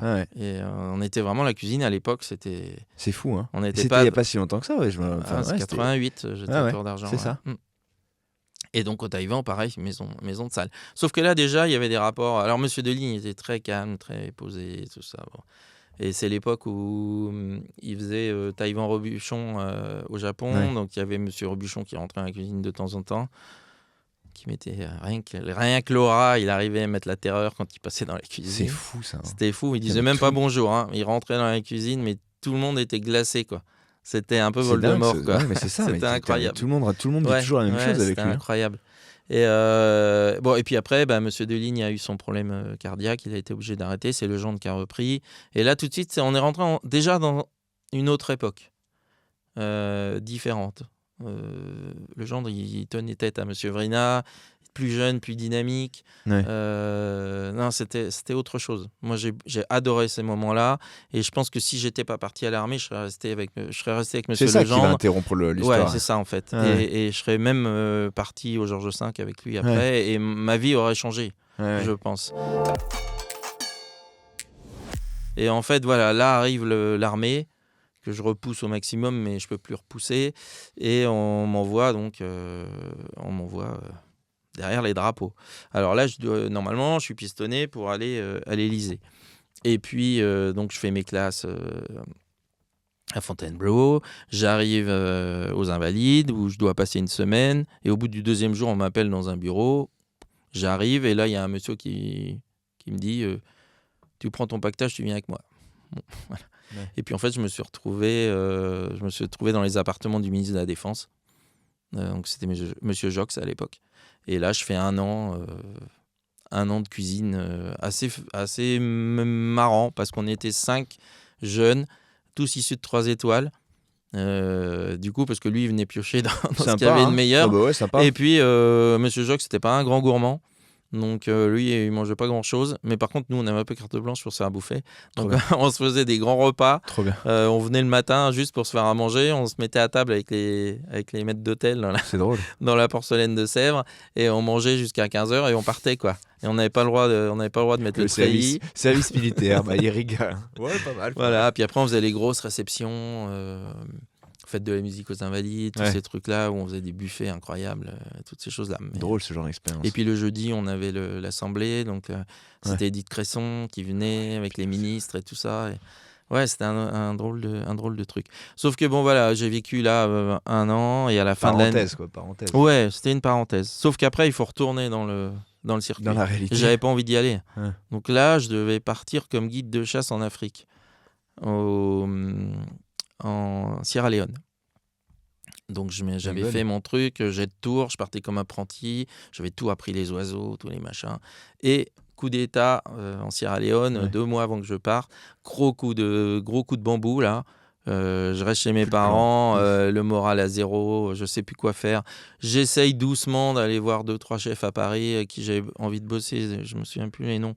Mais il y en a un, je vais le voir, il me dit si je vous embauche, vous allez me prendre la place avec le CV que vous avez, des trucs. Donc j'arrivais pas à me remettre dedans. Et puis là, coup de téléphone, Manuel Martinez qui m'appelle à la maison, qui me dit Eric, je crois que tu travailles pas. Je dis non.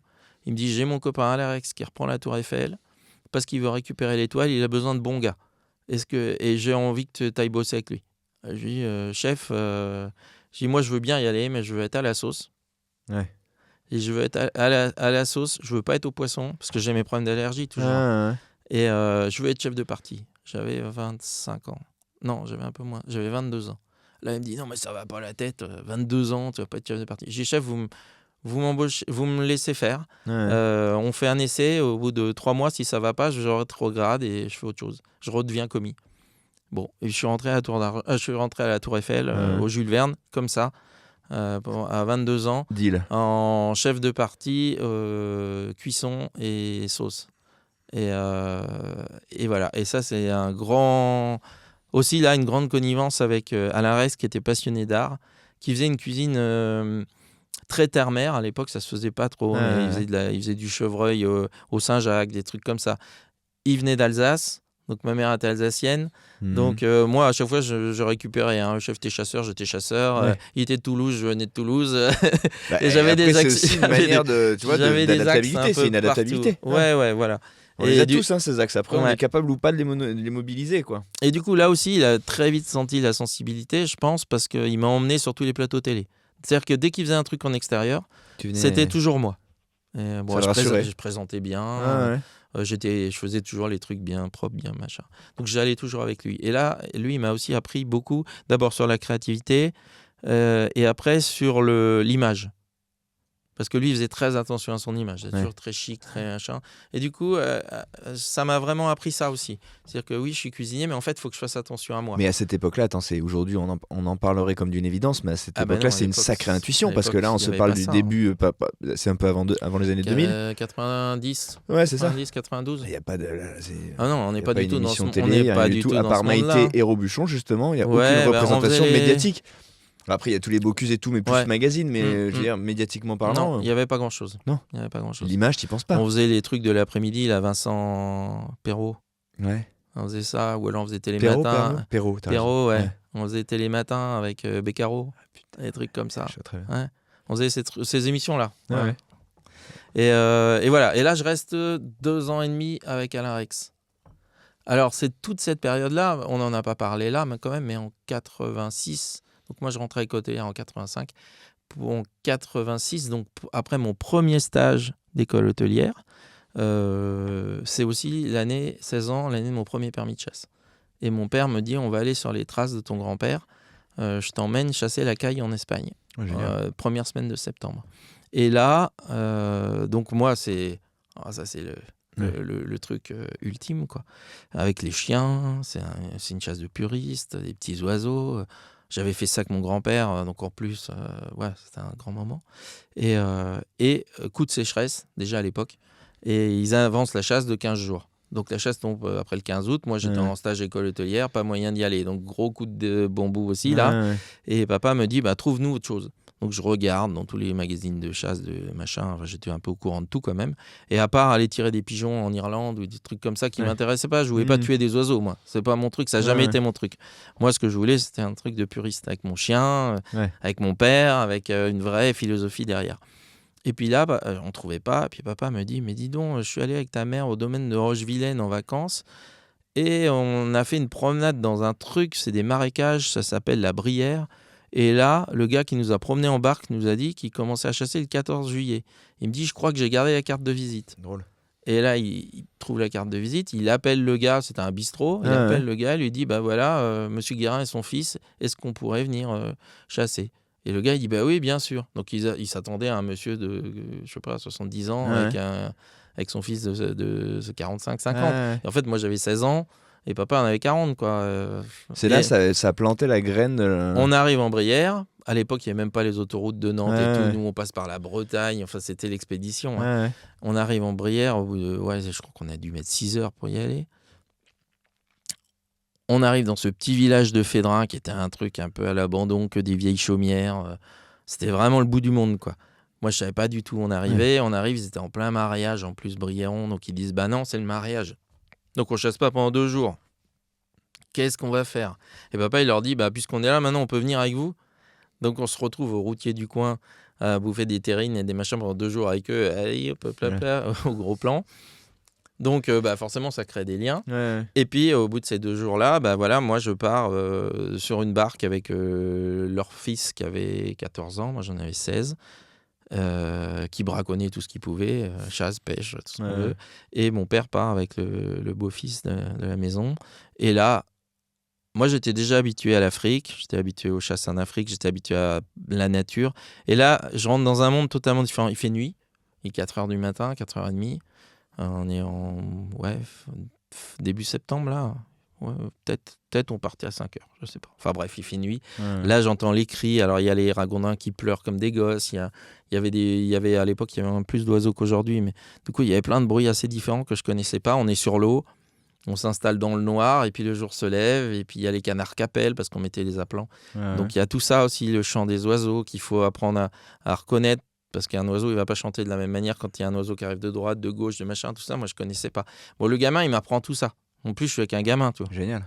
Et alors, je n'ai pas tué grand-chose, qu'à l'époque, je ne savais pas tirer. Mais c'est pas grave. Et on fait une semaine comme ça. Et en plus, on tombe, la chance du débutant, dans une semaine où il y a énormément de migrateurs. Septembre, c'est la période des sarcelles. Donc, il y a énormément de migrateurs. Donc, une semaine de fou. Et à la fin de la semaine, ça, c'est le premier petit coup vraiment fort. Papa, il dit, on partait. Et papa dit, on était au bistrot en train de boire un coup, là, avec eux. Et il dit, vous n'avez pas une maison à vendre ? Puis à l'époque, en Brière, ils ne vendaient pas à personne hors Brière. Et pour se foutre de nous, il disait, bien la maison des 2 gars, là, ils se sont tués à coups de pelle à côté. Donc papa, il dit, on va voir. Puis on part tous les 2, là, c'est à 50 mètres. Donc on arrive, la maison, effectivement, il restait 1,50 m de mur. Le toit de chaume effondré à l'intérieur. Il n'y avait jamais eu ni eau ni électricité, c'est de la terre battue. Tout ça effondré, là. Et puis papa, il revient au bistrot, il ne se dégonfle pas. Il dit, appelez la dame et dites-lui qu'on part dans 1h30 et que je lui en donne 30 000 francs. Ce que c'était vraiment pas grand-chose pour une maison à l'époque. Et puis voilà, puis on boit un coup, 2 coups, 3 coups, 4 coups. Puis au lieu de partir au bout d'1h30, on part au bout d'1h3/4. Puis on monte dans la voiture, puis voilà, puis on s'en va. Et puis on s'en va, quoi. Je pense qu'on serait jamais revenu en Brière, tu vois. Après, la vie a fait qu'on allait chasser en Pologne, on allait chasser en Afrique, on allait chasser partout. On serait jamais revenu en Brière. Et on recule, et là, il y a une voiture qui se met en travers, qui bloque le parking. Une petite mamie qui descend, papa descend de la voiture, et il rentre dans le bistrot, il prend un sous-boc de bière, et il fait un compromis de vente pour 30 000 francs pour la maison, machin. Et on repart à la maison, on le dit jamais à ma mère. Et après, pendant quelques années, les 2-3 premières années, alors moi, ils me mettaient dans le train à Paris. J'arrivais à Saint-Nazaire, les Brillons, ils venaient me chercher. Je dormais dans la chambre du fils. Je chassais avec le fils. Papa, il venait en cachette de temps en temps, passer une petite semaine en disant je vais à la chasse. Quand il venait, on faisait venir les entrepreneurs, on aménageait, enfin, on montait la maison. Quand on a fini de monter la maison, on l'a dit à ma mère qui est venue, qui a adoré le coin. Qu'est-ce que c'est Alors que ce truc on avait fait un Mec, truc on de cachait une maison, quoi. ouais, Tada. on avait fait un truc c'était tout simple, hein. Il y avait une cuisine américaine, un espèce de dortoir en haut Ouais. et puis voilà quoi. Et puis en fait moi après j'ai passé toutes mes vacances d'adolescent là-bas. Mais au début je connaissais que l'île de Fédrin, j'avais même pas de voiture. Ouais. Moi pour moi c'était l'île de Fédrin. Je savais même pas où on était dans le monde. C'est un ancrage, c'est ton ancrage. C'était un truc. Qui se... Et à 4h du matin, j'étais dans le Marais. L'après-midi, on revenait. Alors, on partait, on chassait le canard jusqu'à 10h. On revenait, on levait les filets, on chopait des brochets. Après, on mettait le chien dans les bordures, on tirait 2-3, ce qu'on appelle les foulques, là. Ah, Une espèce de grosse poule d'eau Ouais. que je faisais en civet. Mais tout ça, il faut comprendre que c'est en 86. Moi, je rentrais à l'école hôtelière. Donc, ce qui veut dire que tout ce que je récoltais, j'apprenais à le cuisiner. Donc pour moi, c'était un espèce de chemin initiatique Ah ouais. qui était juste naturel.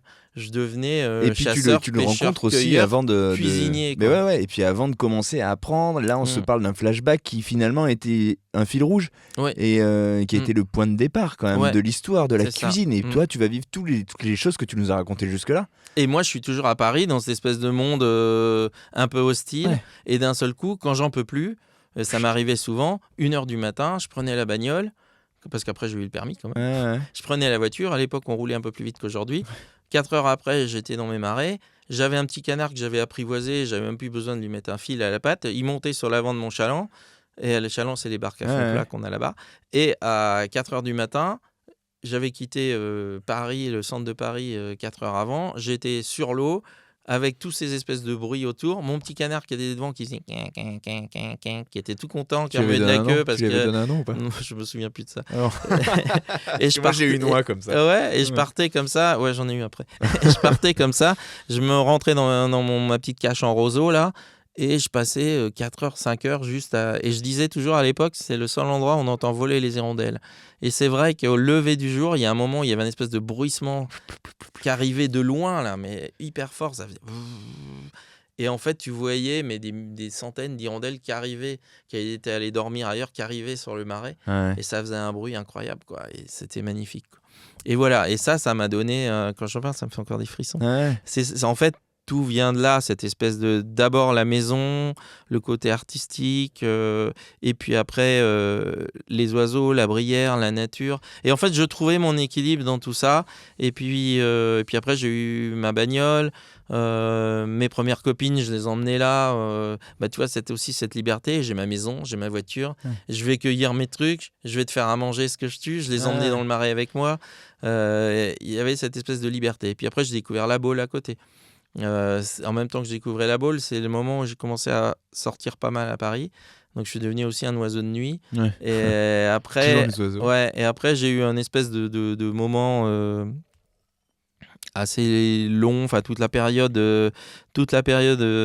quand j'étais au Jules Verne où toutes les nuits j'étais dehors. C'est-à-dire que je travaillais comme un fou la Et journée. tu sortais ensuite. Je rentrais, tous les soirs je sortais, je savais qu'à 6h30 il fallait que je sois au lit pour dormir 1 heure, pour qu'à 7h30 je me lève, j'allais au boulot et tout le monde le savait, donc ils m'attendaient, donc j'étais jamais en retard. Je suis arrivé 3 fois en retard en 10 ans à Paris. Et que en plus d'entendre, les ça gars, m'épuise.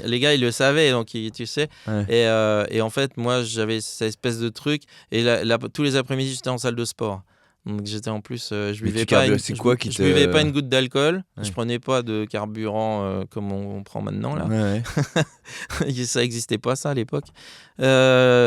Mais par contre, ouais, j'étais à Mais qu'est-ce qui l'adrénaline, t'amusait, quoi. Ah ouais, ouais, c'est ça. C'était l'adrénaline tout le Ouais. temps. Fallait jamais que ça s'arrête, quoi. Et je vivais comme ça. Et quand les gars le soir ils se foutaient un peu de moi, je disais toujours ouais mais moi j'ai une vie de fou, quoi. Vous allez rentrer, vous allez dormir, vous allez vous réveiller pour revenir bosser. Moi je vais vivre plein de trucs toute la nuit. Et c'était vrai. Ouais. Et je connaissais Mais genre plein quoi, de... il se passait quoi? j'étais devenu comme tous ces gens qui vivent la nuit, c'est-à-dire que j'avais toutes mes entrées gratuites dans toutes les boîtes, je connaissais tout le monde, Ouais. j'avais T'avais un deuxième j'avais monde à toi. 80, 100 copains, alors que moi j'ai toujours été un garçon solitaire. Ouais, là c'est Et le déploiement, c'est et l'explosion. d'un là. seul coup, voilà, et ce qui a aussi beaucoup joué après, parce qu'en plus j'ai changé de sexualité à ce moment-là. Aujourd'hui, c'est plus un tabou. Et je me suis aussi découvert autre chose, une autre vie. Et cette espèce de vie parallèle, je m'en suis toujours servi comme une force. Ouais. C'est-à-dire que pour moi, c'était... Quoi, c'est un refuge? Non, c'est pas un refuge. C'est un truc en plus. c'est que des choix. Ouais. J'ai fait le choix à 25 ans de quitter Paris, de rentrer dans une autre vie, d'aller vivre dans les marais. J'ai fait le choix de vivre différemment. J'ai fait tous ces choix-là, en fait, m'ont dit je suis vivant, j'y vais, je fonce. C'est une et forme voilà. d'affirmation partout. Les choix, c'est de l'affirmation.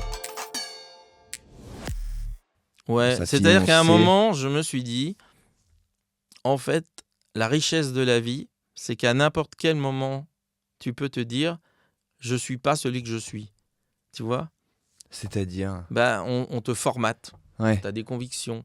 Moi, je vois mes jeunes, là, souvent, c'est « Ah bah oui, mais moi, je peux pas faire comme ça » ou « Je suis pas comme ça » Et en fait, on peut tout changer. Ouais. Moi, aujourd'hui, je suis comme ça. Demain, je peux redevenir timide ou je peux aller vivre à l'autre bout du monde. J'ai juste appuyé sur un bouton.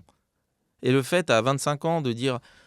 encore une fois, et l'histoire, elle était assez C'est simple. ça que tu découvres à ce moment-là. En C'est fait, que tu peux te. à 25 ans, moi, j'avais pris l'habitude de venir je venais 15 jours, début septembre, en Brière, tout le temps. Et je prenais mes vacances là. Et dans mon rituel, j'allais manger une fois chez Jacques Torel à la Roche-Bernard, qui avait 2 étoiles, qui était pour moi le chef de Bretagne. Bien sûr, ouais. Référence. De fou. Bon, à Ouais. l'époque, j'avais pas eu la chance d'aller chez Olivier Rollinger. Torel était à côté. Donc Ouais. j'allais chez Torel à chaque fois. C'était magique. Il était d'une générosité, c'était incroyable.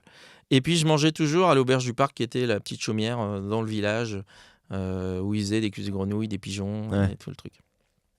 Et cette année-là, en 2000, j'ai un peu de mal avec les dates, moi. 95. Je vis pas trop dans le passé, hein, j'ai du mal. J'ai toujours 3 ans d'avance, mais j'ai pas de passé. En 95, donc je passe mes vacances et puis dernier jour, je mange à l'auberge et ils me disent tu nous verras plus, on met en vente. Et là, je rentre à la maison et je dis à papa, ils vendent l'auberge du Parc, j'achète. Et j'avais mon projet de fin d'études à l'école hôtelière, c'était je rachetais l'auberge du Parc, je l'appelais le canard qui fume, pas très original, et j'avais fait toute mon étude là-dessus. Et papa me dit bah oui, sauf que quand tu as ton endroit de vacances qui est ton petit paradis sur Terre et qu'on te dit oui, tu vis là, c'est juste démentiel. Parce que toi, tu te dis oui, je veux vivre là. Mais on te dit toujours non, en fait. Tu vois ? Moi, là, je veux vivre au Brésil et je me dis non tous les jours. Alors que dans ma tête, je me dis mais si, vas-y, casse tout et casse-toi. Quoi. Surtout en ce moment. et en fait, à l'époque, je l'ai fait. Donc, je me suis barré. Hyper jeune. Ça, c'était en septembre. En décembre, je quittais la Tour Eiffel. En février, fin février, j'ai acheté. 1er avril, en plus un 1er avril, j'ai toujours, c'est la farce, la plus belle farce de ma vie.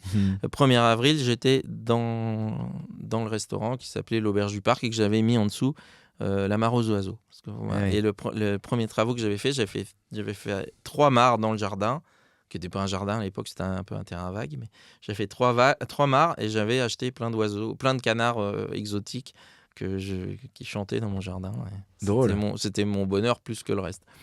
Et voilà. Et en fait, ça s'est fait comme ça. Et je crois que de faire ces choix-là, je me suis rendu compte qu'en fait, on pouvait tout changer dans sa vie et que ça, c'était une vraie force aussi. Quand on n'est pas bien dans quelque chose, pourquoi se dire que... Ouais, mais attends, moi je pense à tous les gens qui sont, tu vois, qui ont ce truc de pas être bien dans leur métier ou dans leur position. Bah, changeons. Ouais, mais c'est pas si facile Je que ça. suis timide, je suis triste, je suis pas bien dans ma vie. Il y a un moment où ça a déclenché quand même. On y travaille. C'est du travail. Je dis pas que c'est facile. Hein.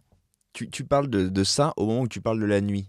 La nuit a cet avantage qu'elle offre parfois une parenthèse où tu peux te déployer à l'abri des regards ou en trouver d'autres.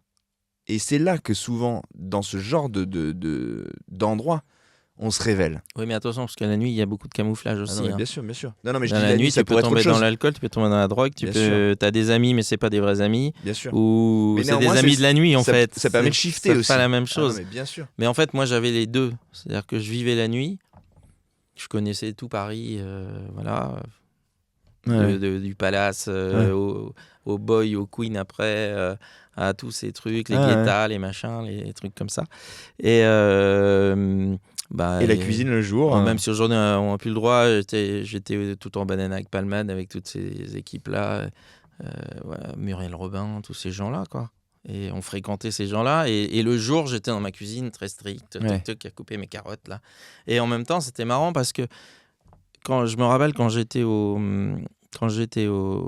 Jules Verne, j'avais mon commis que je poussais et on était les seuls à prendre des coupures l'après-midi. C'est-à-dire que l'après-midi, on arrêtait, on posait les crayons, on descendait, on allait se mettre sous le Trocadéro, on bronzait, 1 heure et demie, on remontait et le chef il nous disait « Comment tu fais ? C'est pas possible, t'es toujours bronzé !» Et les autres étaient tout blancs, cadavériques. Moi, je sortais toutes les nuits, j'étais tout bronzé. J'allais à la salle de sport 3 fois par semaine. J'étais gaulé comme un athlète, là.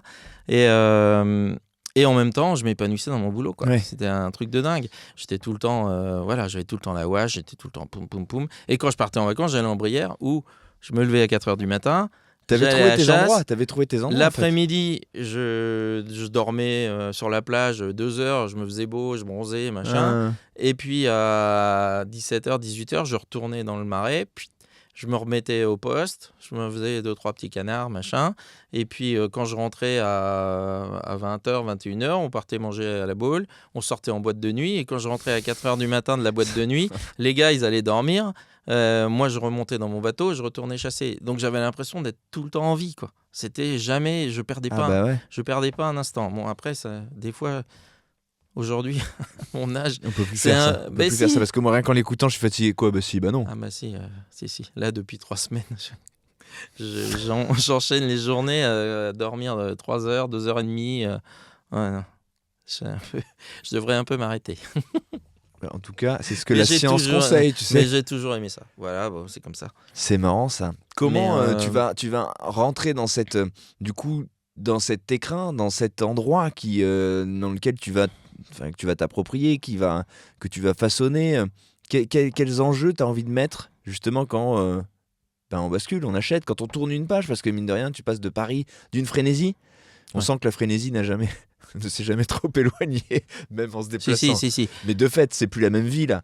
Tu as envie d'y raconter quoi et tu l'investis comment ? Non, il y a une véritable insouciance. C'est-à-dire que d'un seul coup, j'appuie sur le bouton, je me retrouve en Brière, où c'est mon endroit de vacances. Fini les grandes brigades. Fini la cuisine. Je suis pas parti en disant à mes chefs tiens, faut m'aider ou n'importe quoi, donc je pars à vide. Et bonjour. J'arrive là-bas, j'ouvre mon petit resto, je me retrouve tout seul en cuisine avec un apprenti. J'avais une personne à la plonge qui s'appelle Marie-Lise, qui est aujourd'hui mon assistante de direction, qui est une jeune femme jeune femme de Lille, qui a fait les 30 ans avec moi. Et j'avais un gars en salle. Au début, j'avais une femme, après j'ai eu un gars, je crois, avec un apprenti. Voilà, on était 5. Et on faisait la crêperie. On avait une crêperie et on faisait le gastro. Et moi, je courais entre les deux. C'est-à-dire, j'avais une galette en bas, je courais dans le jardin, je faisais mes galettes, je remontais, je faisais un pigeon. Et l'après-midi, on faisait des groupes de crêpes. On faisait jusqu'à 100, 120 personnes, 150 personnes. On faisait une crêpe, une bolée de cidre. On finissait, fallait remonter, envoyer là-haut. Et quand on avait fini le soir, on redescendait, on nettoyait tout. Et on bossait en 7/7. Et on se posait, et on y allait, quoi. Et toutes les soirs, et toutes les nuits, on partait en boîte de nuit. Et c'était une autre vie. Mais non, mais parce que là, il faut endosser plein de rôles. Là. Tu dis ça avec une grande légèreté, mais non, ça a été compliqué. C'est chef d'entreprise, c'est compliqué. En fait, la première année, elle est facile. J'allais plus à la chasse que... Enfin, je faisais la cuisine avec mes bottes, je partais à la chasse, à 19h, je revenais, je me remettais dans la cuisine. Voilà, je disais à mon apprenti pendant 2 heures, je suis parti, j'allais faire la passée, je revenais.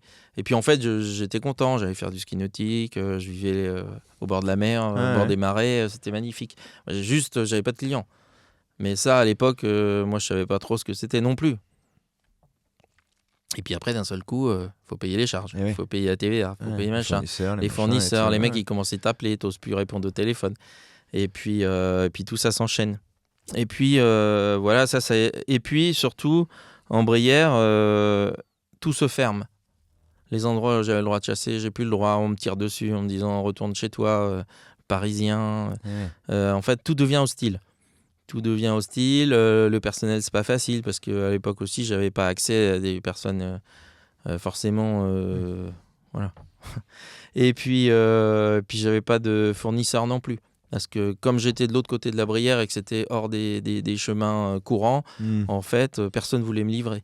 Donc quand je voulais du poisson, il fallait que j'aille il fallait que j'aille à Trignac, donc c'est la zone commerciale, et que j'attende que le camion du poissonnier de la Baule qui montait entre Nantes et machin passe à cet endroit-là. Il s'arrêtait sur le parking, je lui achetais les poissons et je rentrais. Ouais. Sauf que s'il passait une demi-heure avant, il m'attendait pas, il se t'avais barrait. pas de Et s'il cam. passait 3/4 d'heure après, il fallait que j'attende.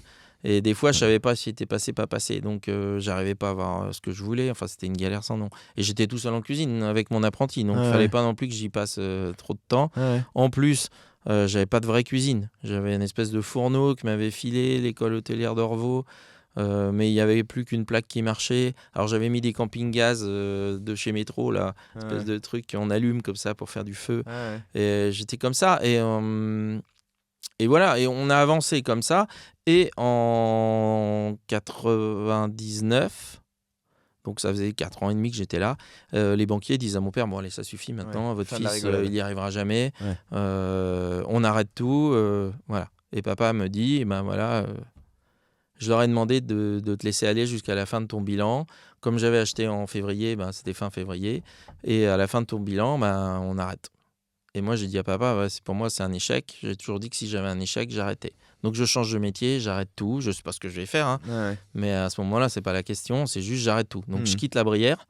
Pour moi, c'était très dur. Je quittais la Mare aux Oiseaux, enfin, qui ne s'appelait pas encore vraiment la Mare aux Oiseaux, mais je quittais l'auberge. C'est tout ce que j'avais donné là, pendant tout ce temps-là. Et il fallait que je reconstruise ma vie. Et donc on va jusqu'au dernier dimanche de février. Donc, et aujourd'hui les dates, j'en sais rien, mais je pense que ça devait être le 25 février, parce que c'était à peu près toujours comme ça que ça se passait. Et qu'est-ce qui se passait toujours le 26 février, le lundi, la sortie du Michelin, quoi. Voilà. Et moi je ferme le soir. Et je dis au revoir à tout le monde et je ferme. Et le lendemain matin, j'ai le concierge du Royal qui m'appelle. C'est grave. Qui me dit, on a Bernard Loiseau qui est là. Je viens de recevoir la liste des étoilés Michelin et je te félicite parce que tu es dessus. Et moi, je lui dis, arrête tes conneries, j'ai fermé hier, c'est pas drôle. De toute façon, j'arrête et tout. Et il me rappelle 1 heure après, et il me dit, je te jure, t'es sur la liste des Michelin et t'as l'étoile. Et là, je rentre à la Mare, qui était toute fermée, toute vide et tout. Et je monte dans mon tout petit bureau microscopique. Et là, j'ai mon fax thermique qui avait tout déballé, là, mais des kilomètres de fax thermique avec des dessins de tous les grands chefs encore vivants et ceux qui sont plus vivants aujourd'hui, avec toutes les félicitations et tous ces trucs-là. Et là, je parle plus. J'ai dit, comment je vais faire ? Dingue. Et la chance encore, parce que c'est encore une chance, parce qu'il y a eu cette chance-là, mais j'ai eu une deuxième chance. C'est que la même année, parce qu'à l'époque, il faut aussi comprendre que dans tout ce coin-là, de la Loire-Atlantique, il n'y avait pas d'étoilés Michelin. Donc, il n'y avait pas de culture de tout ça. Et cette année-là, ils ont mis la Mare aux Oiseaux, donc l'auberge du Parc, moi, et ils ont mis de l'autre côté du Marais l'auberge de Kerbourg, qui était le même truc que moi, une petite chaumière, ils avaient une petite équipe. Et du coup, on est 2. Donc déjà, ça fait de la force. Et là, du coup, j'appelle mon voisin. Je lui dis, écoute, moi, j'ai tout fermé. J'ai plus de restaurant, j'ai plus rien. Est-ce que je peux faire les télés avec toi et venir chez toi et on fait tout chez toi ? Et on a tout fait à 2 chez lui. Et à la fin de la journée, pouf, je parle plus. Là, je m'en vais 1 semaine en Espagne pour essayer, parce que j'avais quand même prévu d'aller faire la fête 1 semaine à Sitges pour me changer les idées. Donc, je pars faire ma fête à Sitges pendant 1 semaine. Je reviens. Je chope une hépatite. Allez. Bon, je remonte une équipe, je réouvre le bordel. Par contre, pendant 1 an, je suis tout jaune et je peine à y aller, mais j'y vais. Et puis, on y va. Et puis, mais là, je commence à comprendre que ça bouge. On a les producteurs qui viennent nous voir. Les producteurs, non, ça n'existait pas encore. Les fournisseurs, les marchands de vin. Je commence à recevoir des CV, ça bouge un peu. Voilà. Et à la fin de l'année, le banquier, il dit, on voit que ça a bougé. On vous laisse encore 1 an. Et là, je prends mon premier second qui arrivait de Paris. Il s'appelait Benoît Delbasruc, qui est aujourd'hui un restaurant en Normandie. Je prends mon premier second, je prends un deuxième apprenti et on se retrouve à 4 dans la cuisine. Et puis on y va. Et puis boum, boum, boum. Et puis on arrive à faire 100 couverts par jour. C'est-à-dire que j'arrête la crêperie en bas, J'installais les gens sur les tables de la crêperie, je leur offrais une coupe de champagne et on renouvelait les tables. Et on arrivait à faire 100 couverts dans la journée. My God. Sur mon petit resto de 25 places. Là. Et là, on bosse comme des dingues. Et au bout d'un an, je me dis, oui, mais on n'a toujours pas de cuisine. Ouais. C'est n'importe quoi. Je vais pas y arriver. Donc là, je dis, c'est quoi l'avenir? Et en même temps, ces premières années là d'étoiles, je commence à partir en vacances. Donc, comme j'avais pas d'argent, pas trop de trucs, j'avais un copain, il venait me chercher et on descendait Road trip. en Passat, on descendait tout l'Espagne, on passait à Algésiras au Maroc, on descendait jusqu'à Marrakech, on faisait le tour du Maroc et on a fait ça 3 ans de suite. Et je remontais avec la voiture pleine d'épices, pleine de trucs pour décorer la maison. J'achetais ma terrasse pour le restaurant, enfin tout ça quoi. Ouais. On est des romanos quoi. Mais j'adorais. Ouais. j'adorais. Et c'est le moment aussi où j'ai fait rentrer les épices dans ma cuisine. Parce qu'avant, je faisais une cuisine très brillante, très axée. Et d'un seul coup, je me suis dit, mais en fait, les oiseaux, ils migrent, ils ramènent des choses, donc j'ai le droit de le faire. Et c'est là aussi où j'ai commencé à faire rentrer des épices et à faire un peu une cuisine un peu métissée. Et puis, voilà, on fait le truc. Et je sais plus pourquoi je disais ça, donc je vais au Maroc. Ah oui, parce que du coup, à force de descendre au Maroc, je rencontre des gens aussi là-bas. Et puis mon pote, il était très bavard, contrairement à moi. Et du coup, beaucoup de relationnel. Et là, c'était l'époque où le roi du Maroc voulait faire de Marrakech sa capitale touristique. Ouais. Et du coup, il propose à 9 km de Marrakech un espèce de grand truc, je ne sais plus combien il y avait, 30 hectares ou un truc comme ça. Et où il voulait faire un machin. Donc moi, je monte un projet avec un resto au milieu, une espèce de grand terrain où je mets des oiseaux en liberté et plein de petites maisons qu'on rejoint avec des voitures de golf, avec chaque fois une piscine, un truc dans la nature. Enfin voilà, toujours cette mise en scène assez incroyable. Et puis ça part. Et puis quand je rentre en France, je me dis mince quand même, j'ai bossé pendant des années dans la mare aux oiseaux, j'ai beaucoup de cœur. Parce qu'entre-temps, après l'étoile, je l'ai quand même baptisé Mare aux oiseaux. Et là, je vais partir une main devant, une main derrière, parce que de toute façon, la maison était en ruine, elle valait plus rien, et tout ça. Et du coup, je monte un autre projet en France. Donc le projet de faire mes chambres sur pilotis, de faire une vraie cuisine, de faire une autre salle tout en verre, ouverte sur un jardin. Donc là, on est sur un peu plus d'envergure que. On était sur un projet, pour te donner une idée, à 2 millions d'euros. 2 millions d'euros. Et moi, j'avais rien, j'étais inconnu au bataillon, j'avais une étoile, mais voilà, j'étais toujours à découvert tout l'hiver, je gagnais pas d'argent. Voilà, donc j'arrive avec mon projet, je vais au Crédit Agricole voir mon petit banquier depuis des années, je lui donne mon projet, il me prend le dossier comme ça dans la main, il me regarde, il me le jette à la gueule et il me dit Monsieur Guérin, vous rigolez, un projet comme ça en Brière, mais jamais quoi. Voilà, et je suis reparti comme ça. Et puis je dis tant pis, je pars au Maroc. Et puis là, je vais à la chasse avec mes potes et un samedi. Et puis à la chasse, il y a des invités. On est à table. Puis il y a un des invités qui me dit alors Eric, comment ça se passe en Brière? Je lui dis ça va, mais je veux pas y rester très longtemps. Je suis sur un projet au Maroc. Ah bon, pourquoi? Et je lui explique. Et là, il se tourne vers son voisin. Il fait à 9h lundi matin, je suis dans ton bureau. Tu mets le dossier d'Eric en haut de la pile. Voilà. Et quelques jours après, j'avais mes autorisations de construction. J'avais beaucoup de subventions de l'État, de l'Europe et tous ces machins. Et toutes les autorisations de construction qui m'avaient été refusées en Brière. Et je suis parti comme ça. Deuxième coup de chance. Et encore à cause des oiseaux. Ouais, moi j'y crois pas à la chance, mais. Ouais. Mais ça a été, mon parcours a toujours été comme ça. C'était incroyable. Et l'année où je ferme pour faire mes premiers travaux, là, en 2003, j'ai Ducasse qui me repère et qui me balance avec Champérard, qui me balance premier Foot France. Hein, quand il faisait Foot France, là, il faisait venir les jeunes chefs au Plaza Athénée. Au Plaza. Et ben moi j'ai été le premier, donc j'étais le parrain. Enfin, je faisais le parrain, quoi. C'était génial. Et donc je me retrouve à Paris avec un de mes producteurs. C'était mon producteur de pigeons. Gros coup de projecteur, hein, hyper bien cette idée quand même à l'époque. Ouais, c'était génial de faire ça. Et sauf que moi j'étais fermé, tu vois, j'étais en plein travaux. Donc je fais mon truc à Paris avec tous les journalistes, tout le tralala. Et puis je rentre en Brière. Et quand je réouvre 3 mois après mes travaux, en fait, Champérard m'avait mis aussi jeune chef du guide Champérard, je sais pas quoi, cette année-là. Donc j'étais dans Ouest France, j'avais la double page.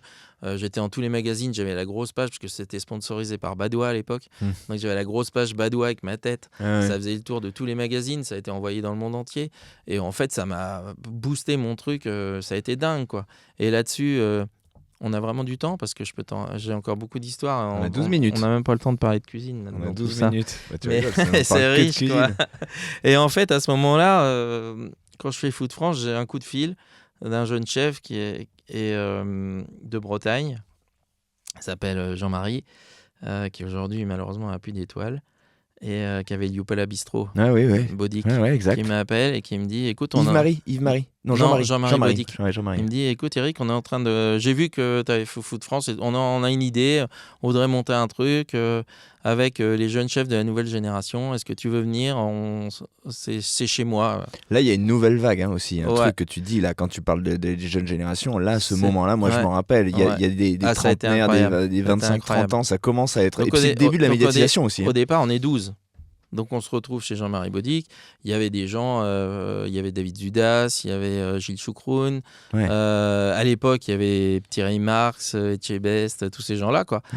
Et il y avait des gens comme ça avec beaucoup de caractère. Il y avait Coursol aussi, Frédéric Coursol, Ouais. des gens comme ça.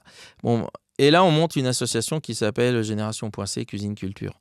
Et sauf que là-dessus, qui se greffe là et qui était derrière tout ça? Dubanché, qui était aussi copain avec Ducasse. Ah ouais. Donc, et voilà. Et il nous balance, il monte omnivore. Mhm. On se retrouve sur tous les omnivores, tous les premiers là, qui étaient vraiment Ouais, un bien truc sûr, de ouais. fou, jeune cuisine à fond. Ah bah là, pour le coup, c'est la nouvelle vague. Luc ouais, Dubanché soit ouais. omnivore, à ce moment-là, il y a Ah bah un à truc, l'époque, on se retrouvait à Deauville, au Havre, Ouais, dans c'est tous ça. ces trucs-là. T'avais tous les chefs qui étaient dans la Mhm. ville. On a vécu des trucs. Moi, je venais toujours avec, Grande avec énergie, toutes là. mes équipes. On Ouais. faisait des choses incroyables. C'est là aussi où je me retrouve projeté au Japon parce que Génération.c, pouf, on part à 4 jeunes chefs associés à 4 vieux chefs du Japon de cuisine kaiseki. Moi, j'étais chez Murata-san pendant 15 jours. Le gars, pareil, il a compris que ma sensibilité m'a fait faire que des trucs d'art pendant 15 jours et tout. Génial. C'était incroyable. Et là, je suis allé 4 fois de suite au Japon. Donc moi, je rentre là-dedans, je suis complètement agité de tout ça. En plus, ils nous poussaient tous.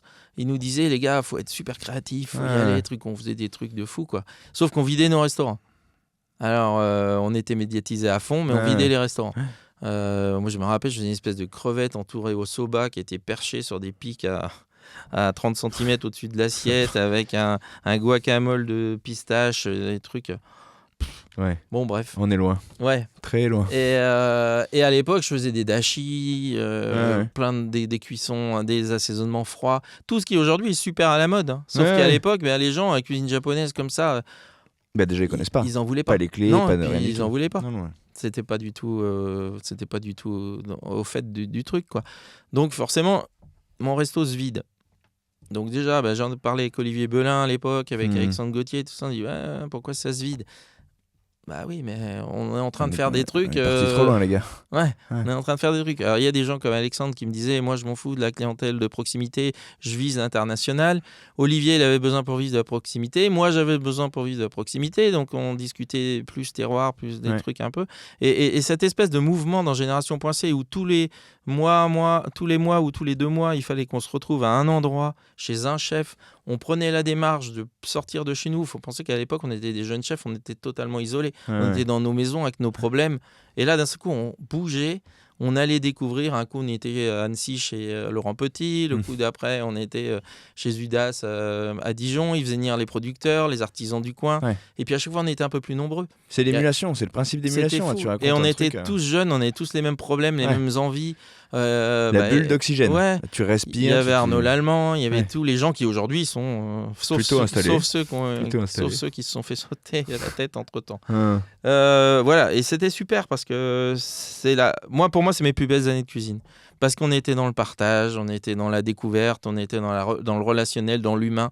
On n'était pas encore avec nos égos surdimensionnés là au-dessus de la tête, Ouais. qui malheureusement aujourd'hui vrillent toutes les relations qu'on peut avoir dans ce métier-là. Mais ça, c'est une autre histoire. Voilà, et c'était assez génial. Et on a vécu des moments extraordinaires jusqu'au moment où forcément les égos ont rattrapé le truc. Il y en a qui ont voulu être le roi à la place du roi, qui ont trouvé que nous, on était les premiers, les pionniers, donc c'était toujours nous qu'on demandait sur scène. Ouais. Il y a un moment, ils voulaient y être aussi. Donc moi, j'avais mis au point qu'à chaque fois qu'il y avait un gars connu qui montait sur scène, il emmenait avec lui un binôme qui n'était pas connu. Ouais. Bon, on avait trouvé des trucs. Et puis après, ils ont commencé à nous dire les gars, vous n'avez plus besoin du Michelin, méfiez, ça sert à rien, les nouvelles générations, dédouanez-vous du Michelin et tout. Sauf que Michelin, il n'a pas été tout à fait d'accord avec ça. Donc, qu'est-ce qu'il a fait ? Il a pris les 12 premiers. Là, on a tous perdu l'étoile quasiment dans les 2 ans ou 3 ans. Moi, je l'ai perdu en 2008.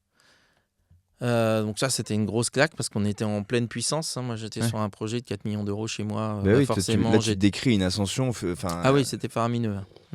Et d'un seul coup, pouf, broum, broum, broum, ça s'arrête. Donc là, les Udas disparaît, Coursol disparaît, Sherperel, ça disparaît, moi je disparais, Bodig disparaît. Enfin voilà, on est beaucoup à disparaître à ce moment-là. Et moi, à l'époque, j'avais encore eu un espèce de truc où j'avais mon copain de l'époque qui venait, lui, plutôt du cinéma, qui était monteur cinéma. Et il m'avait dit, quand j'ai commencé à faire les premiers omnivores et tout, j'ai un gros problème, c'est que j'ai pas une mémoire visuelle très forte avec les gens. Les animaux, ça va, mais pas les gens. Et du coup, il m'avait dit, si tu veux, je te prends et je t'accompagne toujours et je mets ton image en avant et tout ça. Et on a commencé à monter une boîte de com qui s'appelle L'Oiseau fait son nid, qui est toujours ma boîte de com actuelle. Et du coup, on a commencé à travailler là-dessus. On a fait les premiers blogs, on avait une page d'Omnivore, enfin on écrivait, c'est nous qui faisions tous les films et tous les machins. Sauf qu'à ce moment où je perds l'étoile, on se dit, on se met surtout pas ni en victime de Michelin, ni en attaque contre Michelin, mais par contre on lâche pas le terrain, on se cache pas, on n'a pas honte. Et du coup, je me fais inviter partout. Je suis invité au Japon, je fais des trucs. À chaque fois, je croisais le directeur du Michelin de l'époque. Et tu dis, vous êtes là, Eric ? Oui, je suis curieux. Voilà. Et on continuait en souterrain à travailler sur l'image, sur notre machin. Voilà. Et puis, arrivé au mois d'août, j'ai Olivier Rollinger qui m'appelle, qui me dit, Eric, je vais arrêter, je vais te passer le flambeau sur la Bretagne. Je veux que tu viennes à une émission danser dans l'air. Et je lui dis, moi, je veux pas venir pour être le petit vilain, petit canard que Michelin a tapé sur la tête et tout ça. En même temps, je suis en faillite parce que je perds 45% de ma clientèle et de chiffre d'affaires. Et en même temps, pour pas être dans le négatif, j'ai lancé un gros projet. Donc, je fais une salle de plus parce que je perds mon projet à 4 millions d'euros, là, qui était assez faramineux. Donc, je me recentre sur un projet hôtelier et restaurant autour de mon resto. Sauf que j'ai pas d'argent. Donc, je monte ce projet-là qui a commencé en septembre. J'ai pas d'argent. Je fais croire que je vais en avoir. J'ai pas de banque. J'ai rien du tout et ça commence à construire. Et là, je reçois ça, donc je vais danser dans l'air. Finalement, j'y vais parce que Rollinger me dit mais non, on va faire rêver pour les étoiles, faut que tu viennes. On sera avec Guy Savoie, Sandrins, je sais plus qui c'est qu'il y avait encore, Perico Légas et un autre. Et ok, je vais à Paris. Puis là, j'arrive à Paris, je rentre dans les studios. Arrive le directeur du Michelin. Ah, Eric, on a bien fait de vous taper sur la tête. Cette année, c'est magnifique. Alors que moi, j'étais en souterrain. Et puis il redit la même chose à la radio en disant vous voyez, un jeune homme comme Eric, on lui a montré qu'il n'allait pas dans le bon sens. Et puis finalement, cette année, il aura peut-être une bonne surprise. Bon, effectivement, arrive le mois de février. Je récupère mon étoile, donc 1 an après, ce qui a fait un boom incroyable, parce qu'à l'époque, ça ne se faisait pas trop de la récupérer en 1 an. Ouais, c'est ça. Je trouve un financement, et entre-temps, avec ma boîte de com, on avait tourné un Racine et des ailes, où justement, j'avais perdu l'étoile et j'essayais de la récupérer. Et je la récupère au moment où le Racine et des ailes sort. Storytelling parfait. Boum, je fais plus 100% pendant 1 an, c'était la folie. C'était incroyable. Et là, on repart à fond. Sauf qu'entre-temps, moi, j'avais réfléchi justement à tous ces trucs-là, la cuisine japonaise, trop poussé. Puis ça m'avait beaucoup blessé humainement. J'étais dégringolé. C'était plus la cuisine fraîche, légère. J'étais devenu un adulte dans la cuisine, donc c'était plus dur. Je réfléchissais à tout, j'avais peur de tout. Voilà. Et là, j'avais fait une carte tradition. Donc plutôt ma carte qui se rapprochait de ce que j'avais appris, Taïwan, Jules Verne, avec de la vraie cuisine bourgeoise.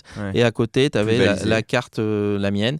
Tout ça, et les gens à la même table pouvaient avoir l'expérience hyper balisée ou plus se prendre un coquelet rôti au cèpe, et puis le mec d'à côté, il se prenait une crevette perchée au truc. Et du coup, là, ça a bien rempli, ça a bien marché. Je suis reparti à fond. C'est intéressant ça, ce truc hybride. Ouais, ça marchait bien ça. Après, c'est énormément de travail. Ah bah oui. Et c'est de cuisine. Mais là, en ce moment, je suis en train un peu de faire la même chose de nouveau. Non, mais c'est pas idiot. Mais voilà, puis c'est là où j'ai ouvert aussi, mais là, on va pas en parler parce que sinon, on est encore parti pour 1 heure. J'ai ouvert le Jardin des Plumes à Giverny. Encore sur un coup de truc comme ça. Ouais. Il y a plusieurs vies quand même. Hein. Et Jardin des Plumes, j'ai eu pendant 8 ans. Ouais, c'est ça. Voilà, jusqu'à ce que David Gallienne gagne le Top Chef. Et là, je me dis, mon chef, il vient de gagner Top Chef. Je sais plus, ça va plus être mon chef, quoi. Ouais, Faut que et donc, on lui a fait la transmission en 3 mois, quoi. ouais, c'est une chouette histoire. Et ça dure. Qu'est-ce qu'on doit... Il nous reste 2 minutes. T'es un oiseau rare. J'y pense je sais là pas, parce je suis que... un oiseau rare. Non, mais je suis parce que- Non, mais je suis un peu déçu parce que finalement, on n'a pas le temps de parler de cuisine. Mais c'est ce que je t'avais dit dès le départ. Si on commence à raconter ma vie, et là, on n'a pas tout raconté de tout ce qui m'est arrivé, on n'a plus le temps de parler de cuisine. Et c'est souvent ce qui m'arrive. Alors que quand même, je passe ma vie à réfléchir cuisine. Non, Mais plus alors à raconter ma vie. Justement, Et après- profitons juste de ce moment-là pour dire comment, parce qu'on a vu qu'il y avait une cuisine, il y a un héritage, il y a un apprentissage, il y a ces codes classiques au départ qui sont liés à ta formation, aux premières maisons que tu as vécues, et puis il y a ton ADN créatif qui est venu, et peut-être même parfois trop, s'exprimer. Aujourd'hui, comment tu es arrivé à faire le point, à faire le focus, à trouver un spectre et une ligne qui définit ta cuisine et ce que tu es? Comment on arrive à faire ça justement, à faire des formes de synthèse? Alors, effectivement, moi je suis arrivé en Brière avec cette espèce d'héritage de cuisine bourgeoise très classique et tout. Et dans mon parcours de cuisinier, tous les gens que j'ai croisés, finalement, je les ai perdus parce que du coup, un monde un peu, comme on a dit tout à l'heure, un peu bouleversé, un peu dur, et qui fait que les gars, on se revoyait plus beaucoup. Et il y a un mec qui est venu me voir en Brière quasiment tout de suite, et qui est venu me voir après beaucoup, qui s'appelle Jean Chauvel, qui à l'époque était un des chefs les plus en vogue de ma génération, et qui avait travaillé avec moi à la Tour d'Argent et au Taïwan. Et Jean, il venait de rentrer à la table d'Anvers là, chez Conticini. Et il est venu me voir en me disant, les gars, ils m'ont dit de tout oublier et de tout recommencer à zéro, et que j'avais rien appris avant et que j'allais réapprendre la cuisine. Et à l'époque, il était leur chef. Et là, moi, je me suis retrouvé, ça faisait 2 ans ou 3 ans que j'étais en Brière, je me suis dit, je suis parti à 25 ans, lui, il est là, et moi, je suis tout seul dans ma Brière à essayer de faire mes cuisses de grenouille et mes canards, mais j'ai peut-être loupé le virage. Et du coup, à partir de ce moment-là, je me suis dit, sur chaque carte, je vais explorer un monde. Donc, je faisais une carte sur les graines, une carte sur les céréales, une carte sur les laitages, une carte sur... Mais à l'époque, c'est hyper avant-gardiste. Je sais pas. Si, tu vois bien qu'il y a ça. Non. Oui, pas moi. Là, on est en 97. Oui. Donc voilà, et c'est comme ça un peu que d'un seul coup, je me suis mis à faire mon truc, et en plus à regarder les oiseaux. Donc mon premier plat vraiment qui a fait venir Champérard, c'était le canard à la sardine, parce qu'à la chasse, il y a un canard qui s'appelle le souchet. Quand tu le tues et que tu le cuisines avec d'autres canards, il peut avoir un goût de sardine, mais vraiment très très fort, de sardine grillée, donc c'est dégueulasse. Et il contamine tous les autres canards et tu le jettes à la poubelle. Et en fait, je m'étais dit, pourquoi pas faire un canard justement qui a ce goût de poisson, et d'en mais faire qui un est mariage bon. heureux, Voilà, et du coup, j'avais fait un canard mariné dans tous les codes du poisson, et j'avais fait un beurre à la sardine, et je montais à la fin mon truc à la sardine. Et ça, c'est le premier plat qui a fait venir Champérard, et qui a fait, j'ai eu mon premier article dans Le Monde grâce à ça. Et c'est ce qui m'a lancé. Et après, j'ai commencé à raconter des histoires comme ça. Je faisais un pigeon grenouille, parce que pour moi, c'était les oiseaux, ils venaient en Brière pour se cacher, dormir, parce qu'il n'y avait pas de prédateurs, et ils allaient la journée grappiller sur la côte. Donc je m'autorisais des voyages comme ça. Puis après, il y a eu les voyages avec les épices où les oiseaux allaient plus loin. J'ai commencé à faire rentrer les épices. Et en fait, c'est là où je te disais tout à l'heure que l'oiseau a été très important, parce que finalement, les voyages de l'oiseau, il va au bout du monde. C'est un véhicule pour métisser toi, ton histoire, et en tout cas ce que tu as envie de raconter. Exactement. Comment on se perd pas dans le voyage? On ne se perd pas dans le voyage, parfois, il y a plein quand on de a gens. toujours cette sincérité. Mais il y a des années où je me suis perdu, certainement. J'ai pas eu... Aujourd'hui, il paraît qu'en vieillissant, on a la maturité.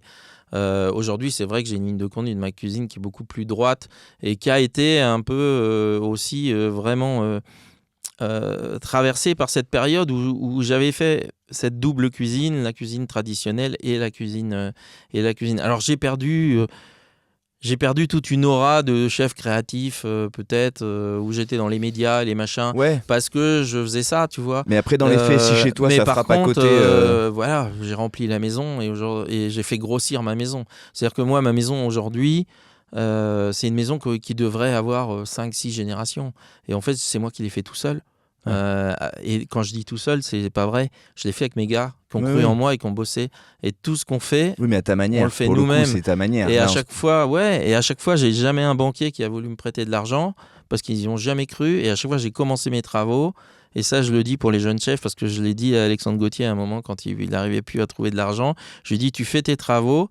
Et quand tu es vraiment dans la et que tu as des factures de partout, Ouais. ton banquier, soit il te perd, soit toi tu déposes et il te perd aussi, Ouais. soit il sait que tu vas te défoncer et que tu vas trouver un autre banquier qui va te suivre. Et du coup, le gars, il te finance. Et moi, j'ai fait ça à chaque Il y a fois. des mecs qui se mettent le dos au mur, mais toi, c'est que tu rentres, tu construis le mur pour avoir le Moi, dos j'ai contre. fait ça à chaque fois. Et là, je viens d'acheter la maison d'à côté. On est parti pour 2 ans de travaux, un investissement autour de 3,5 millions. J'ai déposé je dépose les permis. Là, j'ai les autorisations qui doivent tomber cette semaine ou la semaine prochaine. De toute façon, les gens n'ont pas le choix. Et je suis toujours pas allé voir la banque. Mais on démarre en janvier, quoi. Ça doit le faire rire, tu dois avoir une belle relation avec ton banquier. Oh, Oh là là. ça va beaucoup mieux. Ah bah, Mais j'imagine. pendant des années, ça a été très compliqué. Mais c'est pas grave. Je suis là, j'ai une grosse maison. Aujourd'hui, on est 56 l'été, 48 en ce moment. Voilà, c'est une grosse maison. Qu'est-ce que beaucoup tu as de choses. envie de... Parce que là, ça se projette et du coup, on parle de l'avenir, mais si on doit dire quelque chose, tu vois, ou qu'est-ce qu'on devra dire, qu'est-ce que tu aimerais qu'on dise, t'as encore un peu de marge devant toi. Ouais. Hein, mais, Non, j'ai beaucoup travaillé sur l'humain. J'ai beaucoup travaillé sur remettre du sens dans ce métier-là. J'ai beaucoup travaillé sur... on vient pas en restauration pour se faire casser la gueule. On vient en restauration parce qu'on aime les gens, pour le partage, pour l'amour d'une région, pour le cœur. Et j'ai beaucoup travaillé sur le cœur et sur l'amour. Et c'est un mot qu'on n'ose pas dire. Ouais. Qu'on aime les gens avec qui on travaille. Et que quand les gens ils s'en c'est vont... pas une faiblesse, hein. C'est ça Au qu'il faut contraire. comprendre. Ouais. Quand les gens ils s'en vont, souvent il y a cette espèce de blessure entre l'employeur et l'employé. Mm. L'employé n'ose pas le dire, il le dit mal. L'employeur le reçoit mal, ils se parlent plus. Ça brise alors qu'on a travaillé 1 an, 2 ans ensemble, très proches, avec des vraies relations humaines, presque familiales, presque c'est de la filiation. On transmet. Et puis d'un seul coup, on s'en va, ça brise un truc, on se revoit plus, on revient plus. Et moi, j'ai travaillé vraiment dans le sens contraire pour créer des vraies familles de travail. Et ça fait 30 ans que je suis à la Mare aux Oiseaux. J'en ai plein qui se sont rencontrés, qui ont des enfants, qui ont monté des restaurants, qui reviennent me voir régulièrement. Et c'est ça vraiment sur lequel je travaille. Et aujourd'hui, effectivement, on parle beaucoup des violences en cuisine et tous ces machins-là. En 2011-2012, quand je faisais des émissions là-dessus, je me faisais tacler de l'autre côté parce que, faut pas en parler. je brisais l'omerta. Ouais. Et j'étais tout seul à l'époque. Et aujourd'hui, j'en parle moins. Maintenant, j'ai pas de problème de recrutement. Ça fait 3 ans que j'ai la même équipe. Bizarre ça. Je poste jamais d'annonce. Là, j'ai mes gars qui s'en vont. Là, j'en ai parce que ça fait 3 ans, donc j'en ai qui partent là. J'ai déjà remplacé. Et j'ai pas de problème. J'ai des problèmes cette année, on en a parlé tout à l'heure, parce qu'il y a un vrai changement dans l'attitude des jeunes et j'ai pas compris encore le credo là, comment il faut passer ce cap-là, leur parler, retrouver la confiance. Alors après, je pense que c'est aussi un phénomène de société, ça devrait se calmer si on y arrive, peut-être un jour. Mais voilà, moi aujourd'hui, je pense que c'est un métier humain, c'est un métier d'amour, c'est un métier de partage, c'est un métier de vie. C'est un métier où il faut redonner le sens aux gens. C'est-à-dire qu'ils ne viennent pas chez nous pour travailler, ils viennent chez nous, ils passent un moment de leur vie, ils vont rencontrer des gens. Il faut que ces gens-là, ils les rencontrent, mais que ça devienne leur cercle d'amis, parce que sinon, on est complètement désociabilisé dans ce métier-là. Ouais. Parce que tous les gens qui sont au week-end, on ne peut jamais y aller, les mariages, on n'y va pas, les anniversaires, on n'y va pas. Enfin, on prend l'habitude de ne pas aller à tous ces trucs-là. Moi, j'ai perdu tous mes amis à cause de ça. Moi, aujourd'hui, dans mes équipes, on a tout bouclé pour qu'il y ait des personnes à chaque poste en plus. Et tous les week-ends, quasiment, j'en ai un qui a un mariage, un anniversaire, le truc de son frère, le machin de sa sœur. Voilà, et il faut garder ça. Ça change beaucoup de choses. Voilà. Après, on a mis beaucoup de choses en place aussi. On a mis les ponts, parce que dans nos métiers aussi, on bosse comme des tarés. Donc, quand il y a des ponts, on bosse plus. Sauf que du coup, on est frustrés. Donc les gamins, ils veulent arrêter parce que les autres sont tout le temps en vacances et ils bossent. Donc on a dit, on va partager la réussite de la maison. Donc si vous maintenez les codes et si tout va bien, si tout le monde se respecte, si tous les trucs, ça on n'en a pas parlé, mais on peut encore faire une émission de 3 heures sur le management qu'on a mis en place. Et si tout le monde respecte ça, moi, je leur donne tous les 2 mois et demi un grand week-end.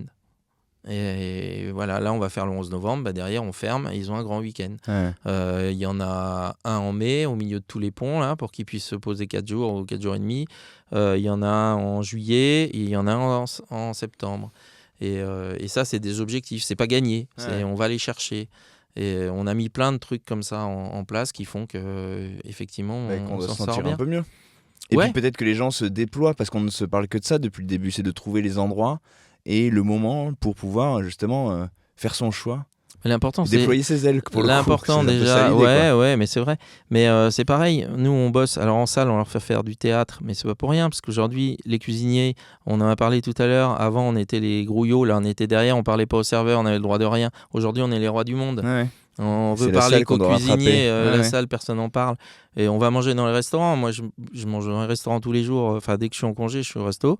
Je me souviens jamais des serveurs parce qu'ils chuchotent dans mon dos. Là. Alors, il y a un maître d'hôtel qui vient me parler ou un directeur de salle, Ouais. donc lui, je l'ai à peu près vu, Ouais. pour me dire que le chef, il est génial.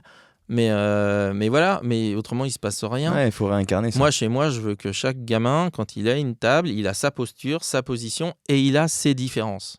C'est-à-dire que les différences, ça nourrit le groupe. Alors, ça crée des imperfections. Ouais, des incompréhensions. Mais des je trouve que imperfections, ces ouais. imperfections-là, c'est ce qui donne le vivant. D'aspérité. Exactement. Mm. Et ces aspérités-là, comme tu dis, c'est quelque chose qui donne l'aspect vivant et qui fait que les gens aussi ils ont l'impression d'être chez quelqu'un, d'être dans une maison et d'être reçus. Et quand à la fin du service, ils me disent qu'ils ont été servis par Lilian ou par, je ne sais, par Manon, ou je sais quoi, et qu'elle est géniale, et ben moi là, j'ai presque plus gagné et ça me fait plus plaisir que Ouais. s'ils me disent que mon foie gras il est bien cuit. Quoi. Ouais, ouais. Parce que ça, je le sais. Ça crée de la singularité. Ça crée du vivant en tout cas. Et ça crée de la personnalité. Et moi, c'est ce que j'aime, c'est les restaurants où quand on va chez eux, on sent que quand on rentre, c'est habité. Et il y a des jolis restaurants comme ça qui sont très habités et où on a envie de retourner. Comme la mare aux oiseaux. Merci Eric. Merci à toutes et à tous d'avoir regardé cet épisode jusqu'au bout. Vous le savez désormais, tous les portraits de chefs sont diffusés sur cette chaîne, sur YouTube, alors abonnez-vous pour ne louper aucun contenu. Merci chef de nous avoir accordé cet entretien. On était ravis, j'étais ravi de vous recevoir enfin dans ce podcast. Clairement, on aurait pu encore enregistrer pendant 1 ou 2 heures. Peut-être qu'on refera un truc avec Eric Guérin. Merci en tout cas d'être venu de la mare aux oiseaux jusqu'à notre studio. Je vous invite, chers auditeurs, chères auditrices, si vous allez dans la région, à aller découvrir sa cuisine. Je vous invite, chers auditeurs, chères auditrices, si vous allez dans la région, à découvrir sa cuisine. Vous l'avez compris, ça vaut le détour. Merci en tout cas de nous avoir écoutés. Et puis à la semaine prochaine pour un nouvel épisode, une nouvelle histoire, un nouveau chef. Salut!